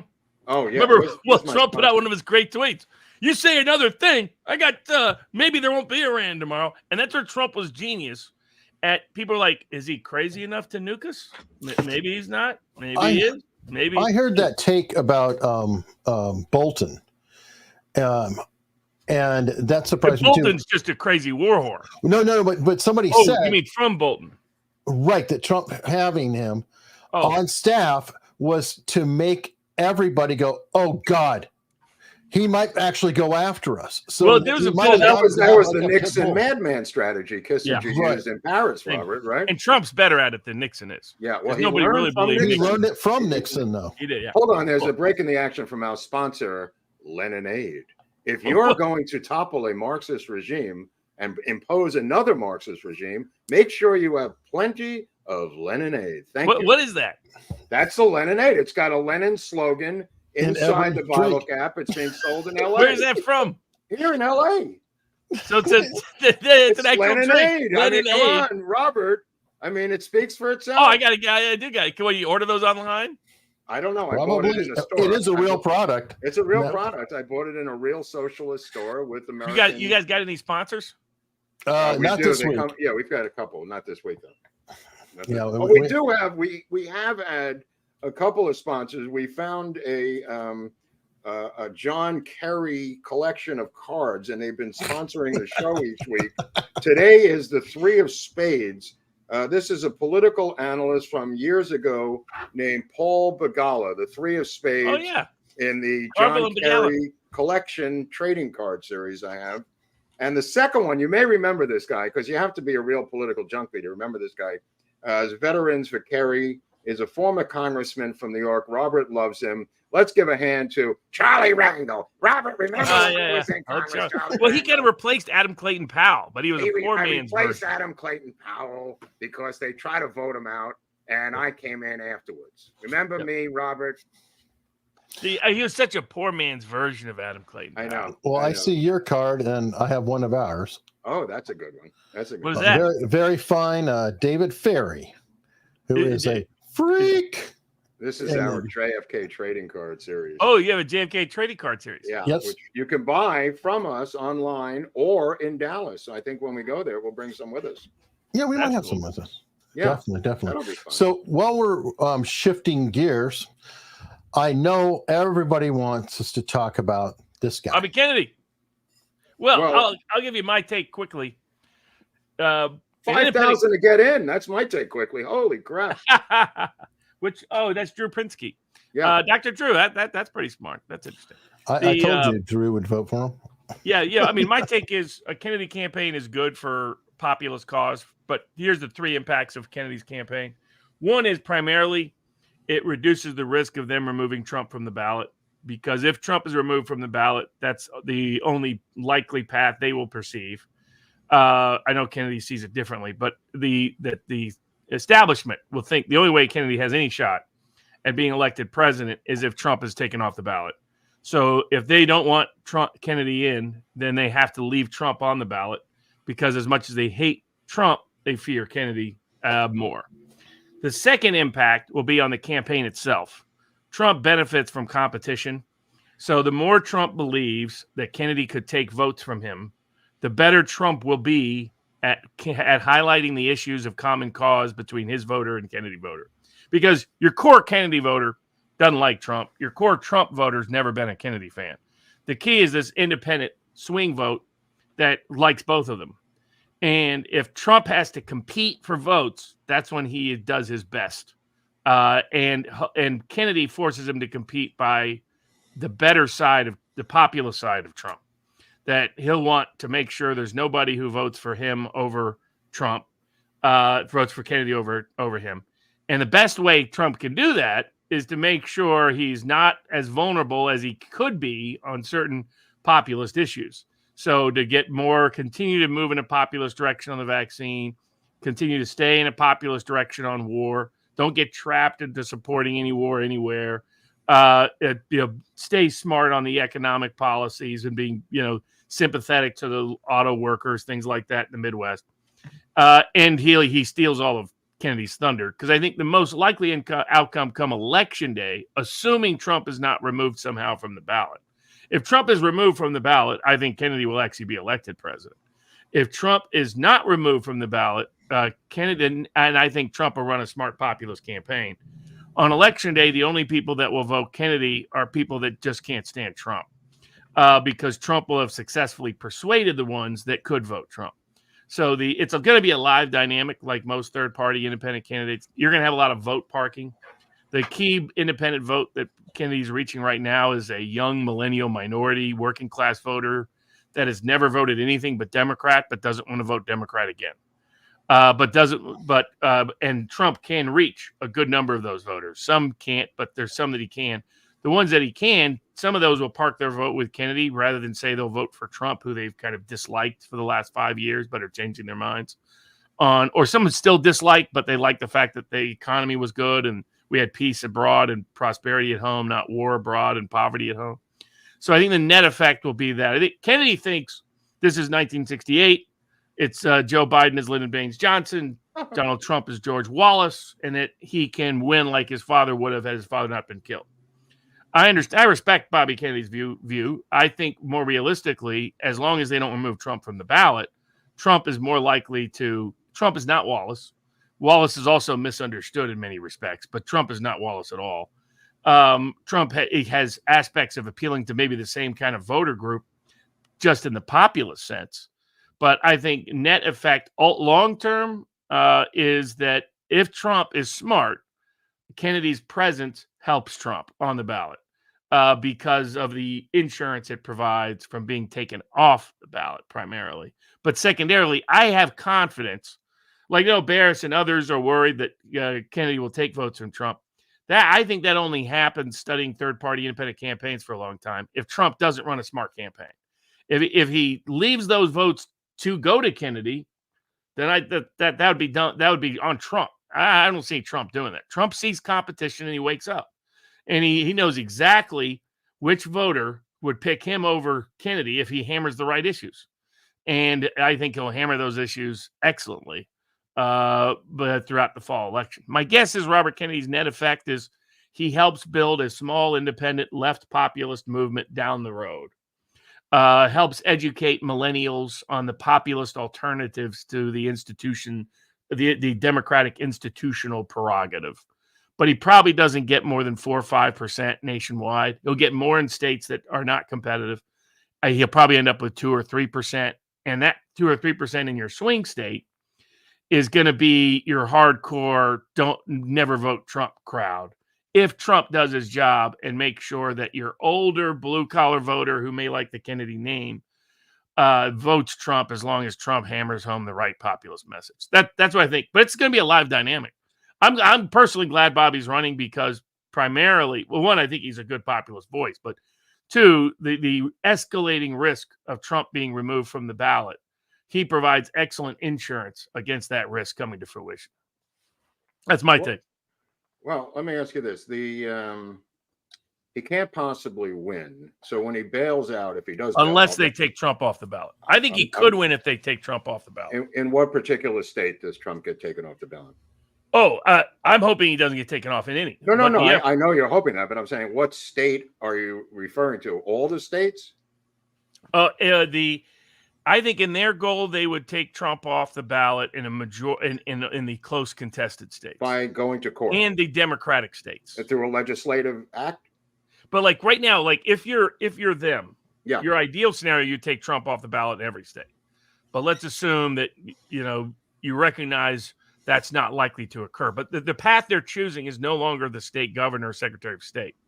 They're going to try to go to the court system and have him taken off the ballot. Right. That should never succeed legally. Right. No grounds for it. But you're saying it might.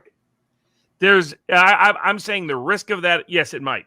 And the color of those states would be what? Well, see, here's the irony. I think they would try to take Trump off of all the states on constitutional grounds that he's not qualified, have a federal court order say he can't appear on any state in the ballot. But now if you're the Democratic Party and Robert Kennedy's on the ballot, now those Democratic states are at risk. That's right. If Trump's not on the ballot. Okay, right? let's say California, he's removed from the ballot. I think courts Kennedy votes. could end up winning Okay, California. so why would they do that? Why would, other than... I think once Kennedy's on the ballot, I think they don't. Okay, here's my question. What ballot is he on? What party line? Trump or Kennedy? Kennedy. Kennedy will be independent on every ballot. Okay, will he go in where Cornel West was and become the presidential candidate on the Green Party? Will he take the Libertarian Party ballot spot? My understanding from his speech on Monday is that he's already said he's rejected all those. Well, he also said he was never going to leave the Democratic Party, so we can't just base that on what he's saying.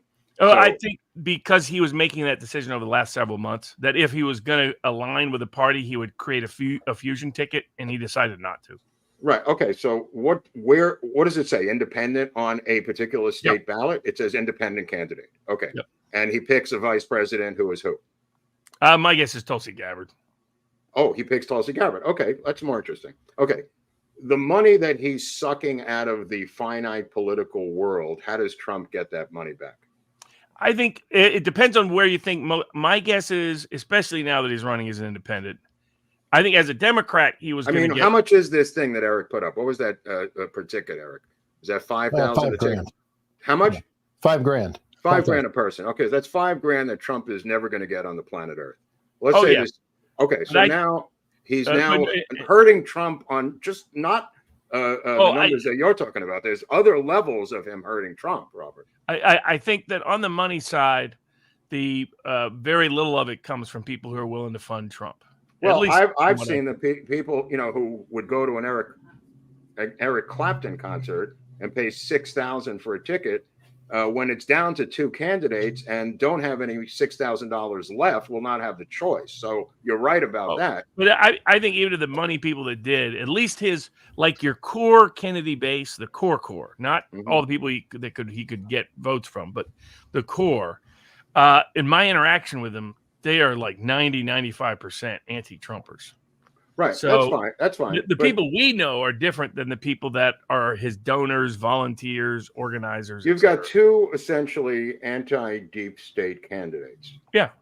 Versus which I think is net good, period. I'm for that no matter. And then let them compete to win. And right. But logic would indicate that if in a three-way race, two anti-deep state candidates would split the anti-deep state vote.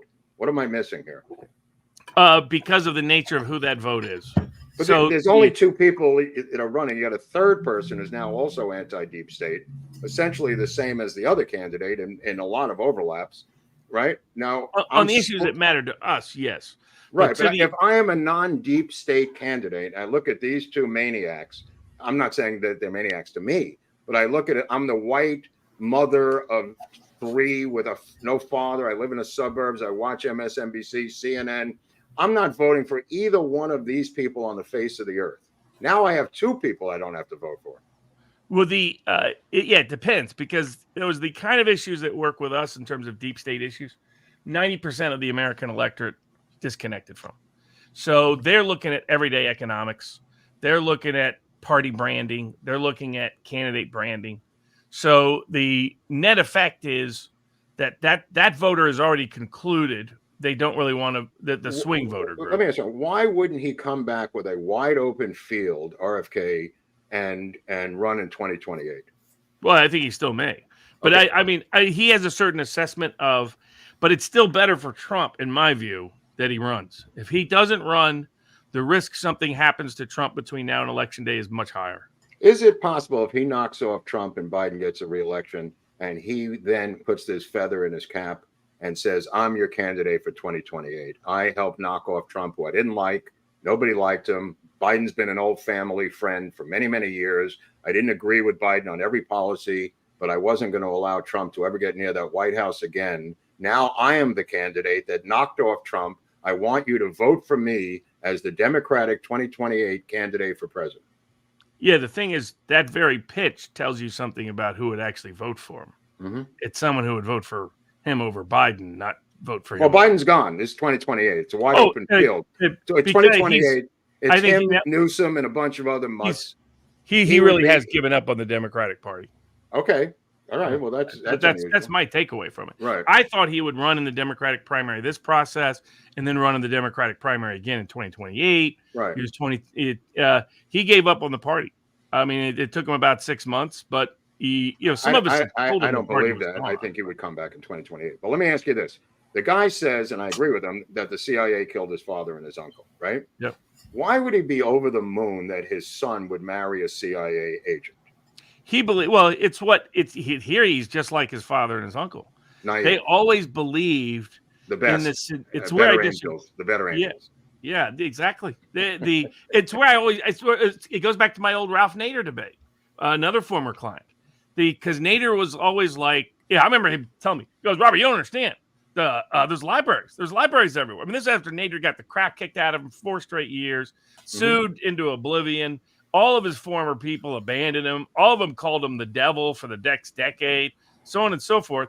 And he was unfazed because some little kid somewhere in the world could go into a library and find out anything. But one of my arguments with him was, didn't you see that all these agencies that are now captured and are now your enemy would become that way? And he was like, no. He goes, he imagined, it's the same thing that Bobby Kennedy believes and that his father believed and his uncle believed. They think that the person volunteering for government is like them. And they think a few bad actors get in there and corrupt it. Trump even goes back and forth on this. I'm like, no, the problem is their power in the first place. You can't give it to them. It's institutionally created to favor a professional managerial class that will be anti-American, anti-worker, anti the principles and liberties we care about. It's just built into their DNA. It's the old anarchist debate with Marx and Marxists. They're like, you can't have a little elite have all the power and think it's going to result in some anarchistic paradise. No, it will result in the worst totalitarian government ever. And Marx was like, no, trust me, you need that intermediary. He was right for who it attracted. That's why, communism attracted all these professional managerial class types who wanted to run the world. Well, speaking of Marx, is BLM the new version of the Black liberation movement with Marxism and race interposed on top of the American white working class? With a little bit thrown in from the Black Panthers and the Crips. A little bit. I mean, more than a little bit. I mean, but what I mean is it's Angela Davis's wet dream. Yeah, the thing was the Black Panthers, there was a part of the Black Panthers that was truly legitimate. We're representing the old Second Amendment instinct within the Black community that's actually still strong. It goes back over a century. That's how they originally started. They were opposing gun control laws in California. People forget that. Notoriously scared the bejesus out of those California legislatures by walking in with guns. You're talking about Sacramento with loaded shotguns. Yes, exactly. There was that part of them. And then but there was also always a part of them that the group most supporting them were criminal gangs.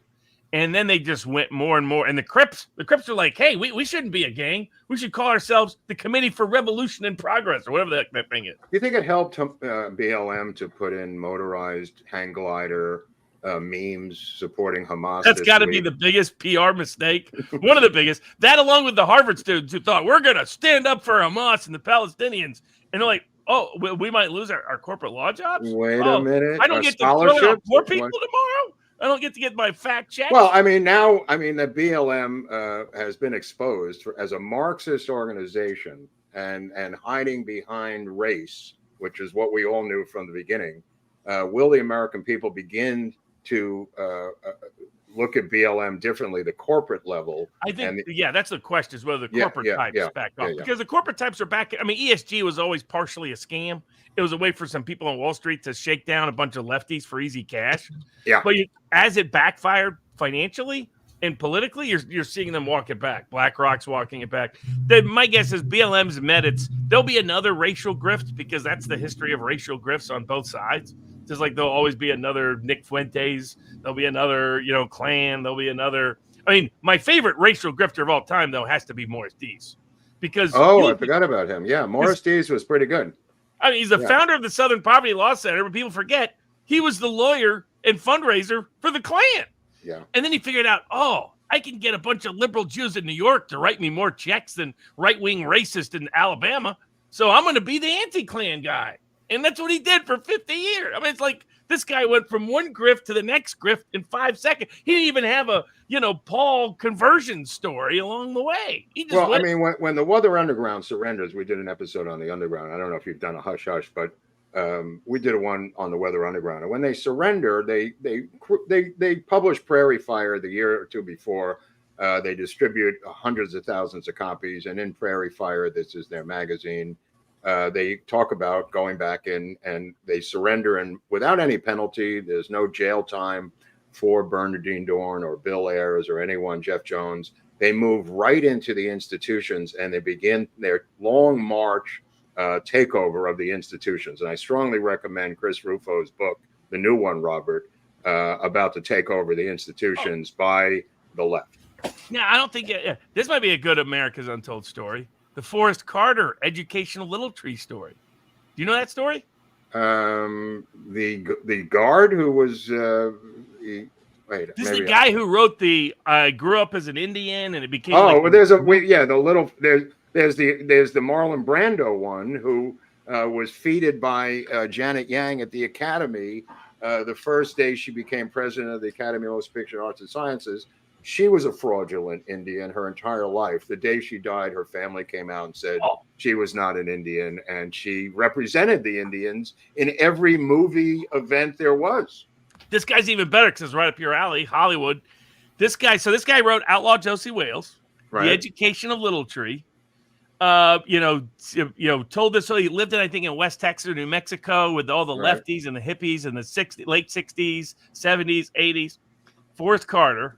What they didn't know is he is the man who wrote Segregation Now, Segregation Tomorrow. He was the speechwriter for Wallace. George Corley Wallace. Yes. He was a leader in the Klan. This guy was a Klan leader for like 20 years. And then Hollywood is praising him as this Indian, half Indian guy screenwriter. Well, they did that with Little Feather, too. I mean, she's the one that was booed by the Academy when she came out and took the Academy Award for Marlon Brando.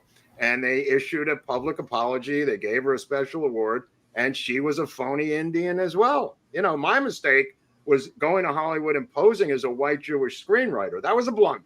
I never should have done that in retrospect, but I've learned. So, I mean, the tip of the hat to that guy.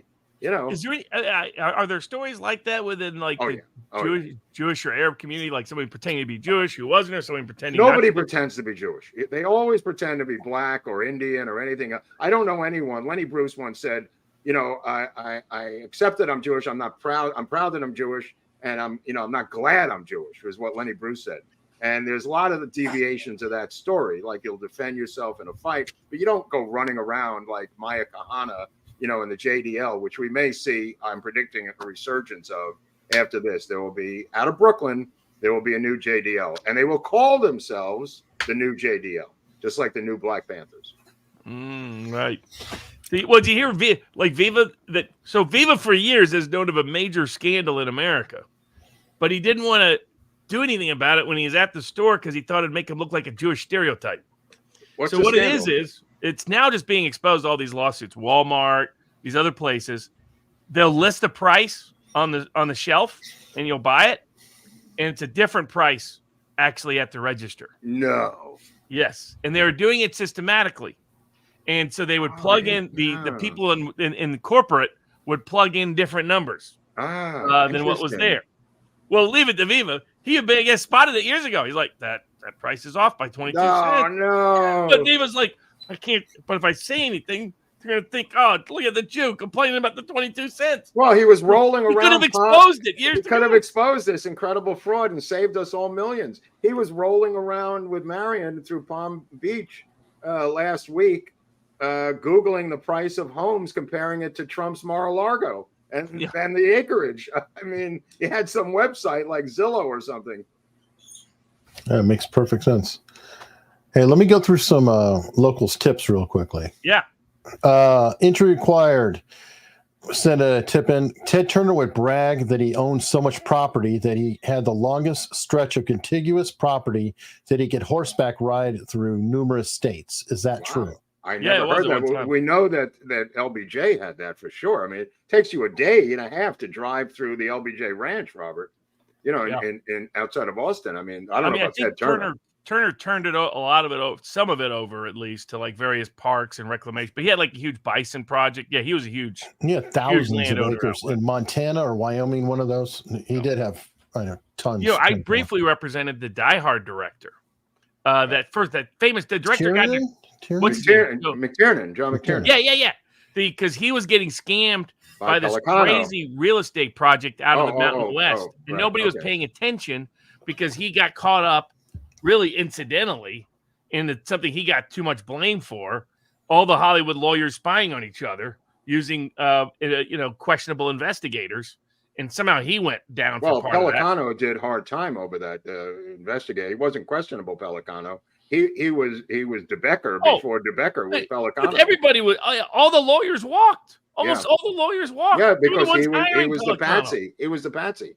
Pelicano did the time, and now he's back doing security again, I think. Yep, that figures. That's probably, they love it probably out in Hollywood. Oh yeah, he famously hard left time. a dead fish on the windshield of an LA Times writer's car outside the LA Times. Pelicano said, "You sleep with the fishes." I mean, have you guys done a? Well, I guess it's not. Yeah, it's kind of an untold. Have you guys done a story on Pelicano? no, he's still alive. He'll sue us. The guy. I mean, I don't know. He's working in security right now. He's probably watching the show. He's independent. He doesn't mind.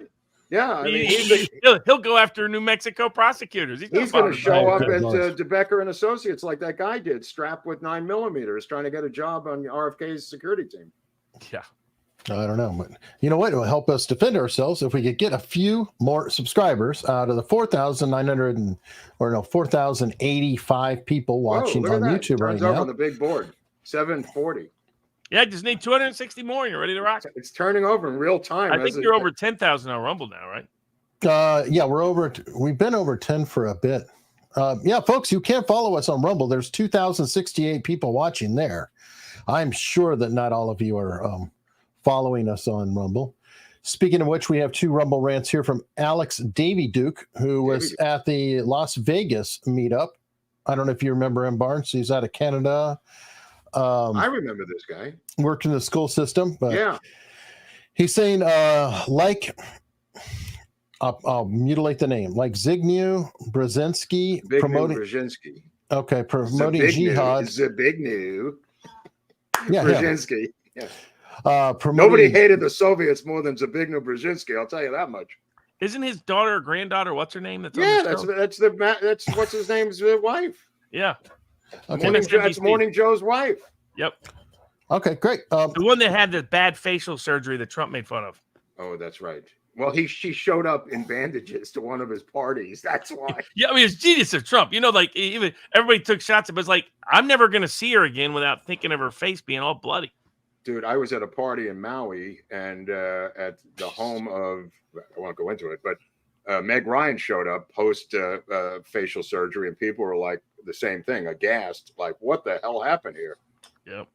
I don't like seeing that go down. Pretty to not pretty. My new favorite show, by the way, is Botched. These two doctors who deal with plastic surgery in Hollywood. I'm hooked on this new reality show. I've been watching episode after episode. Holy crap, do these guys deserve every penny they get? They repair bad plastic surgery. It's like the Escape from LA movie. It's now for live.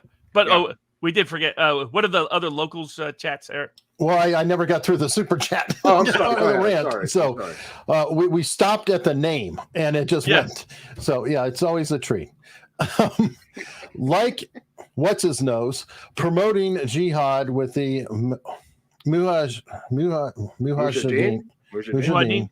against the Soviets in Afghanistan, and also telling Carter the Ayatollah Khomeini is okay. Z-Big promoted jihadist Islam. How'd that work out? And the second one And these are $50, by the way, so thank you very much. And Israel using the jihadist Hamas against the PLO on the Middle East. Robert has got about 99% correct, and Mark has the answer, the world's biggest real estate deal. Always great to see you three guys. Thank you very much. World's biggest real estate deal. Yeah, I mean, look, what is the world's biggest real estate deal? Well, that's what he's saying it is. It's a border dispute that's involving. Oh, right. That's all. It's a condo squabble. Yeah. Is my take on it. But yeah, I mean, turning your enemy against your enemy. I mean, that's as old as the Romans, right? And Robert? The intelligence units, and this includes Mossad, have, in my view, got this wrong over and over again. CIA keeps getting it wrong. MI6 keeps getting it wrong. I mean, we convinced. It may not be wrong for them. It may be an internal. Well, that's it true. may not be wrong for the deep state. Yes, right. Yeah, I mean, we've helped unleash waves of Islamofascism and its variations. It depends what your goal is. Yeah.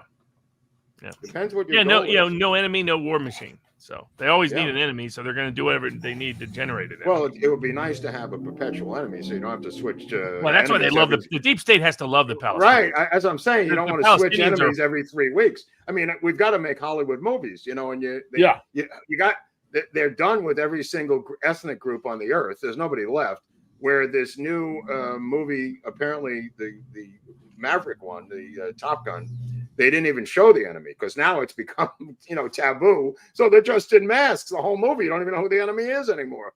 What's fat is like creating fake enemies and drug scares. They actually do a good bit of that in the show Warrior. They took Bruce's old script and made it's either Cinemax or Showtime, one of them. It's actually a pretty decent little show. Turn of the century, San Francisco, Chinatown.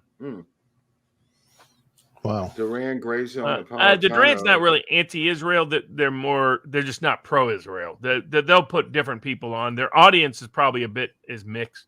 Mm-hmm. The Gray Zone is very anti-Israel. Oh yeah. What's with the Palatano? That's Blumenthal, isn't it? Yeah, that's Blumenthal, Aaron Mate. Well, and they reflect. I call it the vestigial. We talked about at the top of the show. They borrowed communist propaganda without realizing, in my view, they fully have. That's all they've done is inculcated it and drank it for the last decade. Right. No, this thing about Jimmy Dore, I've heard him be an expert on his show for years, talking about Palestine. All of a sudden, when he was on this other guy's show, he said, "I'm not an expert. I can't talk about it." I mean, what's throwing them all off is that Robert Kennedy is very pro-Israel. Oh yeah, they went and they're going nuts over that fact. You know what I said to Jimmy? I said this to Jimmy Dore, tweeting him. I said, no, the guy who's running his show. Who's the guy, Eric?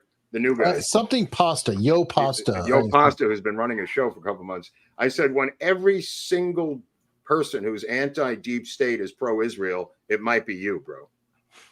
You know what I mean? Think about when it's RFK Jr., when it's Joe Biden, when it's Tulsi Gabbard, when it's Mel Torme, when it's Eldridge Cleaver, when the whole anti-deep state group is pro-Israel, maybe you're the last soldier on the island holding that flag. You know what I mean? And I get the mindset of I don't think the Palestinian terrorism can be mitigated by razing it to the ground. That's the conundrum Israel faces. What I say, let's find out and tell them what they've won, Bob. yeah, exactly. Let's go to the big wheel. That's somebody tweeted that earlier about getting us to 100,000, so we could tell them what they've won, Bob. If they're the 100,000 I've never been here before. I don't really know how this game works, but we get some sort of button that may or may not work. Not really sure. I'll look at Viva's next week. The BRICS are taking up the Palestine Coast War. Everybody loves it, but they're proposing something that they know the Palestinians will never accept. So they know it's a non-starter. They'll go out there talking about a two-state solution and like the Russia is and the rest. It's like, yeah, it's just Palestinians have rejected that every single time for more than a century now. I mean, they could have had a state in the 1930s that was Arab majority on the Israeli land, and they turned that down. Are the Chinese secretly behind this, Robert? I don't think China's got huge domestic internal economic problems. The real estate issues are imploding their economy. And I think that now, if I was China or I was Russia, am I happier that Israel's going to dominate for the next 6 months on the front page of the news? Absolutely. And that's it. but it's not something that's essential for their functioning. China's got bigger problems. Russia's going to do what it was going to do anyway. So that's where, when I was looking at cui bono, so far right now, well, I don't want us to get involved in a war in Iran, another Mideastern war, any of that craziness like Lindsey Graham. It does still look like people who don't know, cui bono is the Italian cousin of the late Sonny Bono. But go on. Yeah, exactly. Mark, you were wrong. We did have one person pretending to be a Jew, George Santos. I thought he pretended to be gay. Well, he pretended not to be Jewish. I mean, but now he actually would. He is didn't he say his own family, by his own admission, were self-hating Jews from the get-go? Yeah. I think they were Mexican Jews, from what I remember. I don't know if he's Jewish, but there are Mexican Jews. George Santos. Sorry. Yeah. Yes, he's a fake. I was thinking George Soros. Not George Soros. He right. George Soros is the. He's a real self-hating, Nazi-loving Jew who's an atheist, communist, Marxist. But I'm not worried about. I've been studying third-party independent campaigns forever. Most of that is predicated solely on assuming that Trump will run a bad campaign. Trump won't run a bad campaign. Okay. So Kennedy will not. You don't think that he pulls from the Rust Belt? Only if Kennedy runs a poor campaign. Do you think that Trump's because in the swing states, what happens with all these voters, independent vote collapses, and the vote collapses to only the core, and the core voter is a very different group than the persuadable voter. Is Pennsylvania in Trump's camp at this time? Yeah, all of them are right now. All of them are. Not only that, look at the economics. Look at where wage growth has been the worst. If RFK Jr. was to leave today, could Trump sleep better at night? No, Trump would be more at risk if RFK were not in the race. Sure. Okay. This guy's a good guy. This guy, Dustin, he struggles to get here. Yeah, every show he comes up with some reason, like he had to, move a nun out of the way to shove over to the TV, or in this case, microwave the steak so he can make the show on time. And that's sacrifice. That's funny. I like that guy. Todd Larson obviously is some sort of Scandinavian guy. I don't cotton to that. This is America's Untold Story. You'll be surprised how many times I have to say, can you do a story on the fourth Pope? I go, look, this is America's Untold Story. They go, okay, thank you. I mean, the requests are unending, and I simply say, Gorka's a huge war whore, war whore, and he was. Look at Gorka. Gorka's got a weird history. Yeah, I guess he could fit America's Untold Stories. He's not natively American, right? He definitely could. What a weird accent too. That quasi he's British via Hungary. Yeah, he goes. I mean, his dad was probably fighting for the Nazis. That's right. I mean, that's the history. Is Orban his dad or his grandfather was clearly fighting for the Nazis? Is Orban the strongest leader in Europe? The Slovakian populace that's getting back into power is pretty good, but doesn't have the scale that Orban has. Okay. So probably at this point, but there's elections in Poland that are partially about Ukraine right now. That Poland started to walk back their leaders started to walk back their aggressive pro-Ukrainian stance to try to get reelected. I think the election because I just heard the story about this Polish actress. She slept with the screenwriter to get ahead. I don't know if you heard of that story or not. Yeah, I mean, that went over everybody's head, but okay. Yeah. I don't know. Hold on, Todd Larson's a Cheyenne tribal member. Whoa, way to go! He's the guy. He's making believe he is to get his super chats in there. Yeah, exactly. I think it's going to play on Hunley's Arizona sympathies. That's another, like when you get the Israel-Palestine, you get these people that talk about who was where first. And then some will bring up, the Native American Indian tribes. And it's like, do people not realize that almost all the tribes that held power here when we first got here had taken it from somebody else? Well, how about the fact they moved around and they didn't really set up shop? So they're in Montana one week and they go, hey, we own Montana. We're passing through. We're passing through Manhattan. We own Manhattan. I mean, come on. No, somebody used the Native Americans as what I thought was a good analogy. He said, okay, well, let's say that one of the tribes comes now and they go and murder a bunch of people. It's the same exact thing. Yeah. They were displaced territory. It is what it is. And I'm like, yeah. Well, and the thing is, and it's like It's like, do people think that even if you accepted the various mythologies of Arab Muslim origins in the Palestine, it's like, how did people think they got there first? I mean, just read Hamas's own history. Hamas's own history is the great caliphates came in and took it. So, and now we claim it back in the name of the great imperial empires of the caliphates, who are some of the biggest empires in the history of the world. So that's why it's like anti-imperialism. Really, I mean, anti-Semitism starts with the Jews killed Christ, and yeah, that's what that's really where it starts. Year conflict. I was like, you guys are talking about Jews and Christians, not Jews and Muslims. Once the Romans joined the Christian church, they had to find a new killer. So the Romans were the main suspect. Because I know that because I found a letter in my uncle's store. He had a hardware store in Bethlehem back 2,000 years ago. And he left a note that he sold the Romans a box of nails. Now, I don't know if that's circumstantial evidence or not, Robert, but the second the Romans joined the church, all of a sudden they started looking at other suspects. Exactly. All right. Let me see. Well, I've got Do we have all the super not chats? a ton of super chats are done. I got locals tips coming up like crazy. Go ahead. Let me see. Wow, two of my top 3 favorite shows on locals combined. Not going to say who's numero uno. Hi, RB. Entry required said watch 2 of the 69 World Series in Brooklyn as my Tante Luce was passing away. Seen 2 Shea Stadiums a few years ago blew my mind. Any chance Moby will be at the conference with Baldwin and Reiner? It might be. I mentioned to Eric last week that I ran into Moby, and Moby famously or infamously or quietly in 2017 turned over his social media account to the CIA to use against Trump. And Scott Adams pointed out that this is what has happened, obviously, with Rob Reiner, that he has turned over. And Adams smartly pointed out that all they have to do is get a handful of directors in Hollywood and they own the town, as opposed to actors or producers. The directors themselves can say that bats flew out of their ass, and every single person who wants to work will agree with them in this town.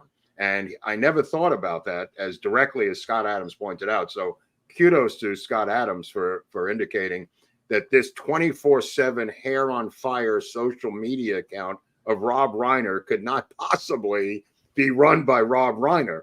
It's run by a bunch of guys in a Quonset hut at Langley, just like the ones that are being run by Moby, the Moby people and others with the celebrities.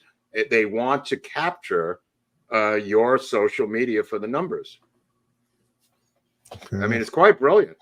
No, I totally agree.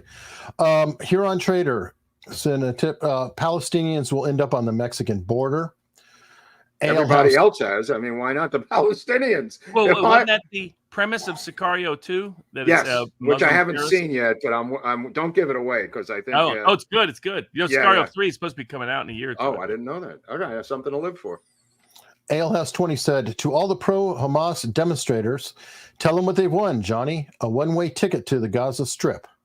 It's a good idea. I mean, look, you can't live at Harvard your whole life. You're going to have to go home and live in your parents' basement and wear that thing on your head in your parents' basement for a number of years.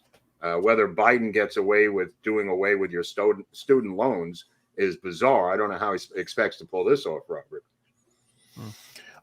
Let me see. Hampton Roads gal said the Four Amigos. Thank you. And Bob's a Wittenpoof. God, these names are crazy. Big Surge. One of the biggest cons I've ever seen was Friedman somehow convincing everyone that talking in a slow, halting, monotone manner is an indicator of profound thought. Is this guy Lex Friedman you're talking about? Yeah. It's like remember the SNL when they made fun of NPR and PBS? Welcome to All Things Considered. Oh, right. That was Baldwin, wasn't he? No, or he do. I know they did that. He did Sweaty Balls too. Man, Todd's giving you some serious cash. Wow, no kidding. Thank you. Descendant of the Sand Creek Massacre. He's got a tribal number, not giving the precision. Oh, he legit is. Okay. Right, Sand Creek Massacre. Whoa. Section C defines Native American. Wow. Well, thank you, Todd. And amazing. Wherever your gambling casino is, I'm heading over there Friday night. I'm heading to Chumanja. I think he might have won. Yeah. Let me see. Somebody said hopefully RFK Jr. can get Trump on elimination of the CIA or gel Trump.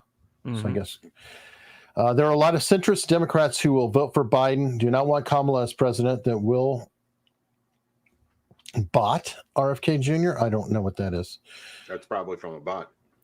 Maybe, but it's a local spot, so they paid. Here on Trader, correction, there are many. Oh, here we go. Will not vote for Biden due to Kamala ascending. Maybe. I don't know. Someone asked in the live chat if you can have Alec Baldwin on your show. That's not that far fetched. We'd asked him to That come would on be the show. No, that's not that. No, crazy. he's got an open invite. He's kind of a fan in his own way, right? He's a secret fan. He must have seen every JFK episode and said, "Hey, I could do this. Where's the next conference? How do I get myself booked? I'm kind of an expert." I mean, you talk about a father. His father ran the rifle team at Massapequa High School when I lived there and went to high school. His father ran he had more rifles than the Union Army. Yeah, they did. Look at this. We're creeping along here. We're still at over 4,000. It's not going to happen today, Hunley. I guess you can't come up. You're going to have to pack it in for today. It's not going to happen, bro. I know Not you far have away. hopes. Yeah, you're close. Eventually, you'll go over the top, but it ain't going to happen today on today's watch. Apparently not, folks. It's a dark day. Oh, very, very dark day. All right. On that note, Mark, what is coming up Tuesday? Oh, we're going to have a JFK Q&A. Any question you have, bring it on. You don't have to get off your couch. You just bring the question. We'll find the answer for it, hopefully. Unless I don't know, then I'll say I don't know. But yeah, this is JFK Q&A number 8. Eric? 9. Oh, 9. Okay, we've done this 8 times then. Okay. Well, So the last one was much shorter on the Q&A because we covered Paul Landis. So it was kind of like Paul Landis and some questions. But this one will be an all-out JFK Q&A.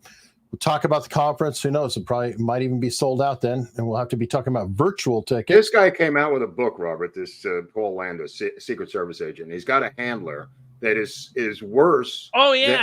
I saw that episode. Yeah. Yeah. The handler is now speaking with him at the JFK conference in Pittsburgh. The handler, who didn't write the book, it's not a ghostwriter, happens to have the same publisher, and is a deep state lawyer out of Chicago. He is just with him 24/7, Robert. Yeah, sewn together at the hip with the old man. That whole story was that was fascinating. How fake was that story? Yeah. Oh, yeah. The and when is you guys conference? Because it's for the 60th anniversary in Dallas. Yes. Oh yeah, no, it's right in the middle. So when you were saying virtual, you meant physical. I was thinking you could order online. You mean if you want to be physically present, those tickets are almost sold out. Right. 27 left for a physical ticket. But then, there's no limit as far as I know on virtuals and downloads. But yeah, if you don't get one of the 27, you're going to have to get a virtual ticket. You're going to have to get the virtual ticket, which is fine. And anyway. where can they get the physical tickets? I have it all in the description of this video in Rumble and in Locals. Underneath, there's a link with a coupon code for 15% off, as well as a hotel discount. Yeah, it's at this incredible hotel where Tina Turner once fled Ike Turner and hid out in a room, and the management hid her from Ike Turner, who was going to beat her to death.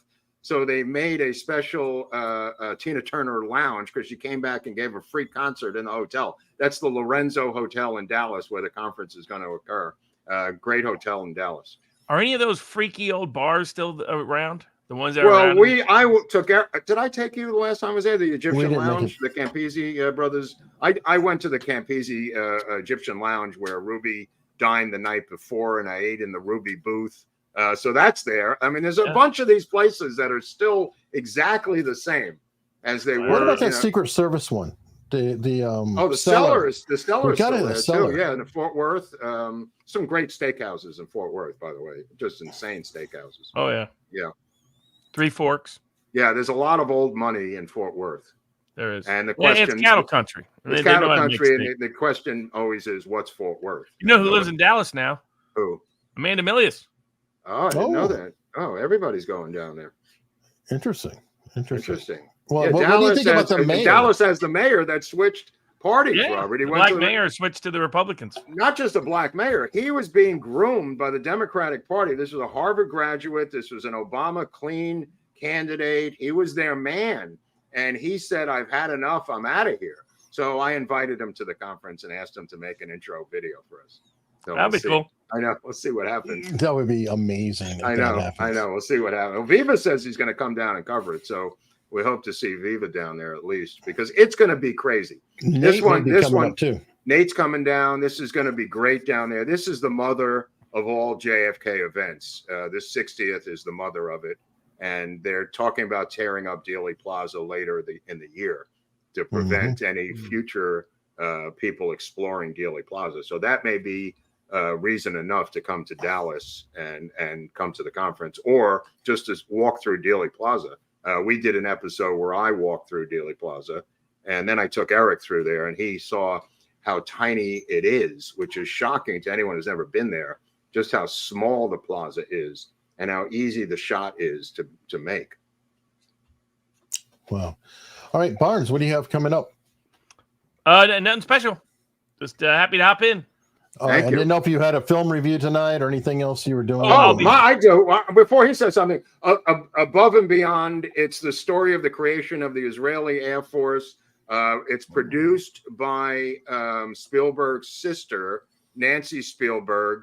It's about 6-7 years old, but if you want to see the history of the creation, it's an incredible story by Americans after the war, including my dad, who went over there and helped put the Israeli Air Force together.